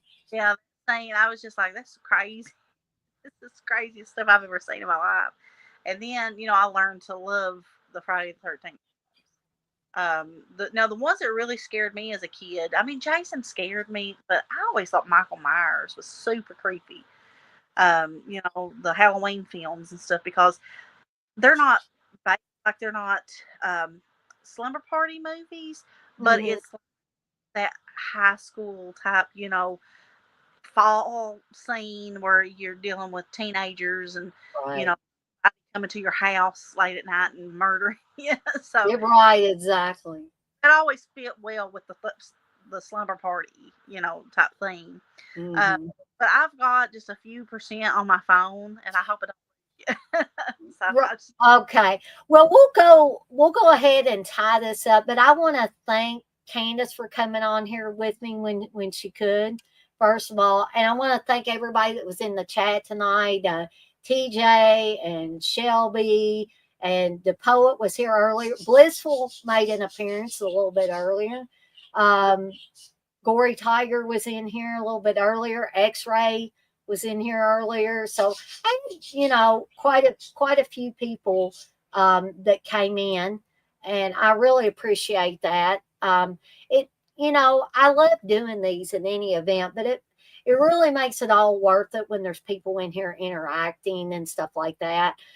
It doesn't mean that everybody has to come on the stream to for it to be interactive. It can be interactive in the chat, but um, I also want to say if you were not able to join us live for this first ever Evil Dead Chicks Nighty Nightmare Slumber Party Massacre, again, I know that's a mouthful, but that's what I decided on for this. Um, I may just shorten it to Evil Dead Chicks Nighty Nightmares the next time. But for those of you that didn't get to join us live, that watch this on the replay, I want to thank you as well, because a lot of this stuff it may not get a lot of live viewers, but I've noticed some of this stuff just balloons up with the viewers after the fact. So I want to thank each and every one of you that will watch this on the replay as well. And I guess we'll tie this up because I got a few things I got to do before I hit the hay because I do have to work 4 hours tomorrow. I know it's not a lot, but I'm gonna have to try to get some rest so I'm not like this in the morning when I'm trying to work. But as usual, me and Candace are off like a couple of dirty night shirts. These night shirts ain't dirty, but we're off like a couple of them. And I want to remind everybody, as I always do, to be kind to one another and blaze that trail. and blast some Aussie. I've been trying to say that. Blast some Aussie and have fun. Have fun, folks. And as Ozzy would have said, and he's probably still telling us, don't live in the past, folks. Move forward in the present, and don't ever give up on your dreams, folks. And we are out of here for the night. Have a fantastic rest of your Friday night, folks, and have a fantastic and enjoyable weekend. Do something fun. Do something, don't do something illegal, but do something. Maybe try doing something that you haven't done before. Go parachuting, go bungee jumping. Maybe